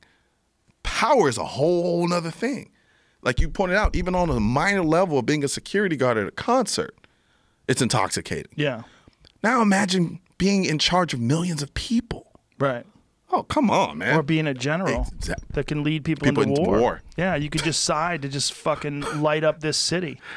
Yeah. That's nuts. It's nuts. And people, I don't think people have a big enough appreciation for how intoxicating power really is. Exactly. And I think that's one of the reasons why you need a stringent evaluation process before you let someone be a police officer. Yeah. Instead of just like trying to recruit people, it should be something where you don't want to recruit people. You want to say, listen, man, this job ain't for you. You know, you got to jump through hoops and ladders to get this fucking job. I think the problem, though, is we kind of have to measure that against... The problem is that means there'll be less cops. Yes. And we don't exactly have an overemphasis. It's not like we have too many cops now. Right. So it's like, man, it's like, how do we balance that? You right. know? And then what do we do about the places where they want to defund the cops, where they're voting overwhelmingly in Minneapolis to defund the police department? I mean, I don't know what that means. Let them eat cake? Oh, man. I don't because it's like, if what do you do when they're doing it to themselves? I don't know, but there's good people that live in Minneapolis. That's very true. They're really doing that. Yeah. And you're right, because there's a lot of people that, like, in the gun debate or in the gun discussion, that, you know, when we talk about places like California and people are like, oh, it's not fair, the gun laws here suck. And a lot of people who, like, live in Texas or live in more freer states are like, well, move. And it's not that easy. No. It's not always that easy. So you're right. So I take that back, because you're right. There are a lot of people in these places that don't really have a say, and they can't just meet. They can't just leave. Well, especially now. Right? Because post-COVID, most people are broke. Yeah. There's a lot of people that didn't work at all for 3 fucking whole months. They went through all their savings. You're right. You're right. Try to move now. And then also, where's the jobs? Where the fuck are you going to get a job? Where are you going to go? Yeah, yeah. If you're stuck in Minneapolis and they defund the cops, you're like, oh, my God. You better buy some bullets. You better get some guns and get some bullets and get some friends who also have guns and form a small militia. But you don't need that. The founding fathers had muskets. How much do you hate that argument? The founding fathers, they wrote that back when they had muskets. But then we'll be so quick to invalidate the notion that, well, yeah, they also wrote it when they only had quill pens. It's true. You know, yeah, they wrote that shit and parchment. Yep. And to write on, like, it's, so where do we by candlelight? Bingo. Yeah. Yeah, right? Fucking dopes. What do they know? They didn't have no internet. It's amazing how really well thought out their system of government was. Seriously, if you consider the fact that we still use it in 2020. I think it's beautiful. It's not perfect. No. It's not perfect at all. Nothing with people involved is perfect. It's Nothing. Exactly. Nothing. And I said that, I used to say that when I was in law school, and I talked about the law, the practice of the law, and the idea that I was like, theoretically, the justice system is perfect. It's just executed by imperfect people. Yes. The concepts are perfect. They're just, when you add the element of people who are imperfect, then that inherently is what creates the imperfection in the system. Right, and the system is designed to sort of mitigate the imperfections of people. Exactly. And it's done a pretty fucking good job if you think about how goddamn old it is. Yeah, yeah. Now, like I said, there you know, people do fall through the cracks, and then there are some things that are deteriorating as a result of it, and those things need to be addressed. But by and large, people need to understand that, like, it's 244 years old or whatever the fuck it is. Like, goddamn, it's old. Yeah, it's really old. It's crazy. Yeah. Crazy. I guess it's young compared to other systems. Those fucking dummies. Think about how they're doing it. Look at what's going on in China. That's the oldest one we got. Yeah, and that's crazy, man. The government and all businesses are intertwined inexorably. You want to run a corporation? Great. You work for the fucking government. Could you imagine? Could you imagine? And people are wondering why they don't want to let Huawei in. Like, I've had people explain that to me. Like companies that have been accused of using third-party backdoors to steal data and espionage and all kinds of shit. That's why they won't let them sell their cell phones here. Like, that's a part of that's a branch of the Chinese government. Gotcha. Like, they're not really a corporation that's like free and independent, like Apple or you know, any. I mean, I don't even know how independent they are when they get to a certain size. That is true. Someone probably comes knocking. Yeah, at some point. Hey, y'all, there is some access to that data. There is a such thing as being too big. Yeah. Yeah. Well, especially when you're dealing with information, like with Google and and Apple, and you're collecting so much data, and the government would love to take a look at that stuff. We could save a lot of lives if we could just see what this man's browser history is. Oh, the beautiful pretext to tyranny. We can save lives. That is yeah, man. I can't get down with that. I know. I can't get down with it either, but it's like, what do we do? What do we do to keep it from sliding into the abyss? I mean, get a gun. I don't know, Joe. You're getting a little too extreme for me now, brother. I don't know. That's an argument that like you couldn't have made 5 months ago. People would. You really couldn't. But now people are like, maybe. And it's bittersweet. It's very bittersweet because I hate that it had to come to this for people to kind of start realizing it. Right. But I can't be too surprised. I've been preaching it for how long now that this could possibly happen. Right. So it's kind of, I shouldn't be too surprised, but it's still kind of bittersweet. My only thing is right now is I just for all the new people, I implore you, go out. I know times are hard, money's tight, but if you have the ability, at bare minimum, get on YouTube and just gorge. There's so much information. Even though YouTube has done a good job of trying to filter this shit out, you can still search. You can still get there. You can just literally search what you're thinking. They're definitely not promoting you. Yeah, they're definitely not promoting me. No. Like this video will never hit the trending section of YouTube. Nope. You know what else didn't though? Elon Musk. Well, but he's too controversial. Yeah. So they decide what trends and what doesn't trend. Yeah. I like Elon. I love him. Yeah. He's awesome. Yeah. I think we should have a conversation where I can sit down with Elon and talk to him about these electric cars, though. What are you gonna say to him? He makes awesome electric cars. Bro, can you make a non-electric car as awesome as the electric car? No, I know. He's all about electric. I'm being facetious. I think if you got a hold of one of them roadsters when they come out, you'd be all in. I don't doubt that. Keep in mind, I'm telling you, I'm being willingly stubborn about this. I know. Yeah, I get it. Yeah. Dude, I'm right with you. A lot of my friends are right with you too. Yeah. A lot of my friends like, no, I need an exhaust note. Yeah. I need a rumble. I need to feel it. Yeah. I get it. It's magical, man. There's something to it that's undeniable. It's also very American. Yeah. A V8. Woo!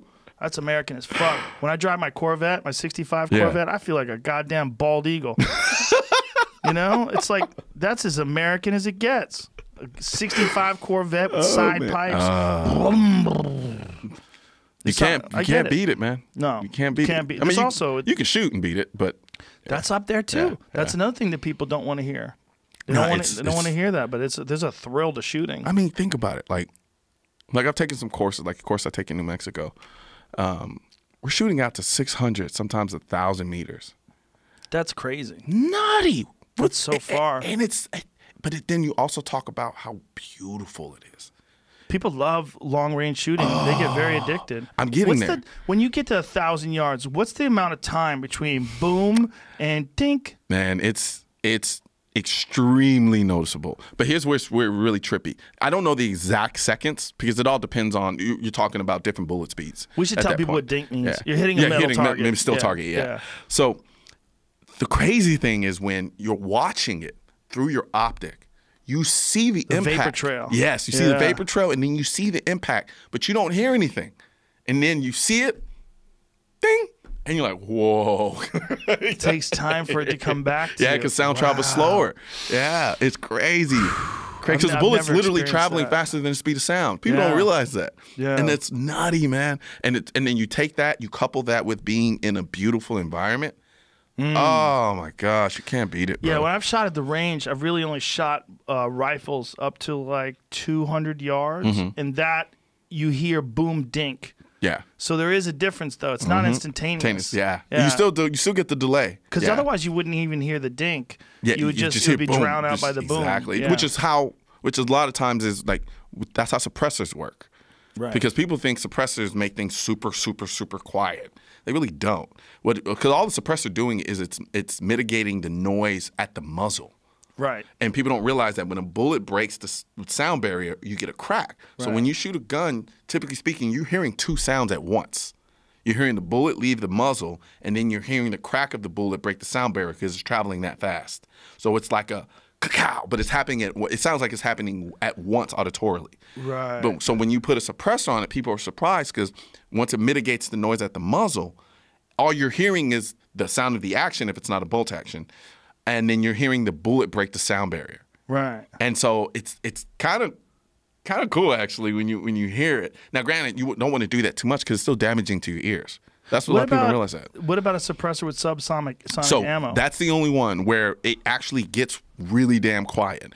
But the problem is unless you're shooting a bolt action, the sound of that bolt smacking back and forth is loud as hell too. But what about a pistol?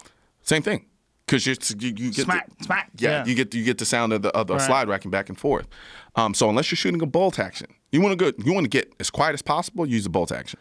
A bolt action with subsonic rounds. The opposite of a suppressor is a muzzle brake, and I have a rifle with a muzzle brake, and it mitigates the kick a lot. But it also it's so loud. People get mad. Yeah, because you're outside of the cone of the blast, right? And so everybody on the side of you is getting hit by that blast. They get fucked up by that blast. It's nuts, man. They're really loud. But it makes shooting a gun so much more enjoyable. Yeah, it's like 50% less recoil. Yeah. It really feels like. So it's like either one.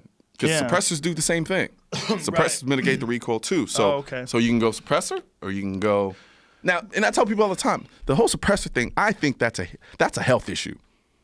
I think so too. I think it's a health issue. For your ears. Yeah. Yeah. Like, it's loud, man. Like, people don't realize. They have this ignorant idea that people are going to sneak up on people and shoot them and no one's going to hear anything. You mean the same way people do with knives? Yeah. Yeah. You can buy them everywhere. But I mean, they think it's going to be like the movies. It does not happen like that at all. It's not. It's pretty loud. It's loud. It's like I told you. Like, I don't shoot. When I shoot suppressed, I still wear ear protection. Oh, yeah. Like, people don't realize, like, why are you wearing, like, people in my videos, like, why are you wearing ear protection? Because it's still loud. They hunt with suppressors, and they do it out of courtesy for the other people. Yeah. Yeah, I mean, look, it really would be good for people if they had suppressors. Yeah. But it's a thing in California. I think they're totally illegal. Yeah. Oh, no, you can't have suppressors in California. But I think it's also an ignorant thing. I think it's people that don't understand because you have people making policies based on movies. Right. Exactly. Movies. Well, in all due defense, this is where we actually make the movies, so well, they're very influenced by them here. They used to make the movies here. They're making less of them and less of them here because of taxes. Texas, yeah. They're eating. California's eating itself. Yeah, it is now. Like, I don't understand that. It's such a beautiful place. It is beautiful. It'll be all right. It'll bounce back. Maybe as soon as I get the fuck out.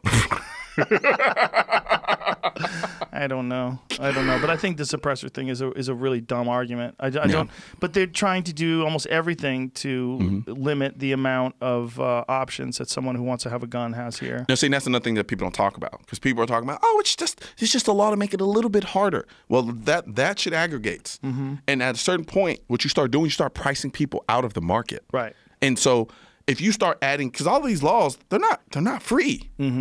Like, background checks aren't free. People don't realize that. Right. They're not free.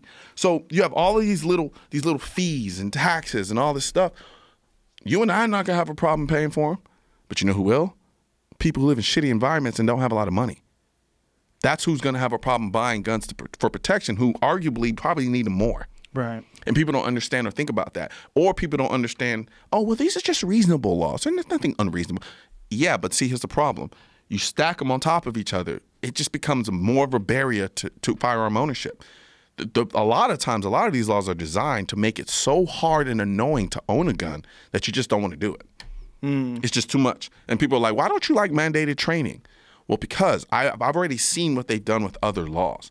So all that's going to happen is they're going to start off with saying, okay, you need 3 hours of mandated training. Then it's going to be 4. Then it's going to be 7. Then another shooting will happen, 20. Now, as somebody who's an entrepreneur who can, generally speaking, make their schedule, maybe they may be able to do that. Somebody working 2 jobs, 4 or 5 to 9, they can't. There's no way they're going to be able to satisfy that. Right. You know, and people don't think about the real implications of that. And so, and then even from an inner city perspective, right? People who are talking about policing that we police the inner city too much. Well, where do you think they're going to go and enforce these laws? If we have more of them, where do you think they're going to enforce them? They're not going to Malibu to enforce gun laws. They're enforcing them in South Central. Like, I mean, that's just is what it is. So people don't think about the actual real consequences of these laws. They look at them and say, oh, well, it's not that bad. It's pretty reasonable. No? Okay, what about the other 10, 11, 12 other laws on top of that were considered just reasonable? Well, I think so many people are just buying the party narrative, whatever the party narrative is, you know, whether it's the party narrative that's that we don't need guns, guns should be eliminated, any guns are bad. They don't have like this nuanced, very detailed perspective on what gun ownership actually is. And the reason they don't is because of the way we have the conversation. Right now, the conversation is, you know, on their side or on their side, and we throw shit at each other. Yep. But the problem also is, who controls most of the mass media? Liberal people. Exactly. And where do most people? That's why you're shadow banned. That's what it is. That is what it is. Pretty much, man. Yeah. It's nuts, man. I have like I look at stuff and I'm like, I look at the numbers and then I look at it compared to people who are like in, I don't know, like tech. They make tech videos and stuff like that. And I'm like, our numbers are on par, but I guarantee all their videos are monetized. Well, like, shadow banning's real. Yeah. You know, it's real on Instagram, it's real on YouTube, it's real on Twitter, it's real on all those things. Yeah. And there's really not much that we can do. I know what I do. I pivot. Yeah. You know, if one thing gets shut, and it's happened before. Like they'll just keep shutting doors on me and I just try to pivot and figure it out. But now what I've done is that which emphasizes the importance of having your own independent platform. It does. Right. It does. And we just hit 3 hours. Believe it or not. Oh shit! Really? It's already 3:30, man. But I just want to say, I think you're doing a great job, and I think, you know, out of all the people that are promoting guns, and you do it in my opinion, the most reasonable and well thought out perspective. I appreciate you very much. Thanks, brother. Thanks for being here. Absolutely, man. Thank you very much. Goodbye, friends. Bye, everybody. Shit, that went fast. I never understand how fucking fast that goes.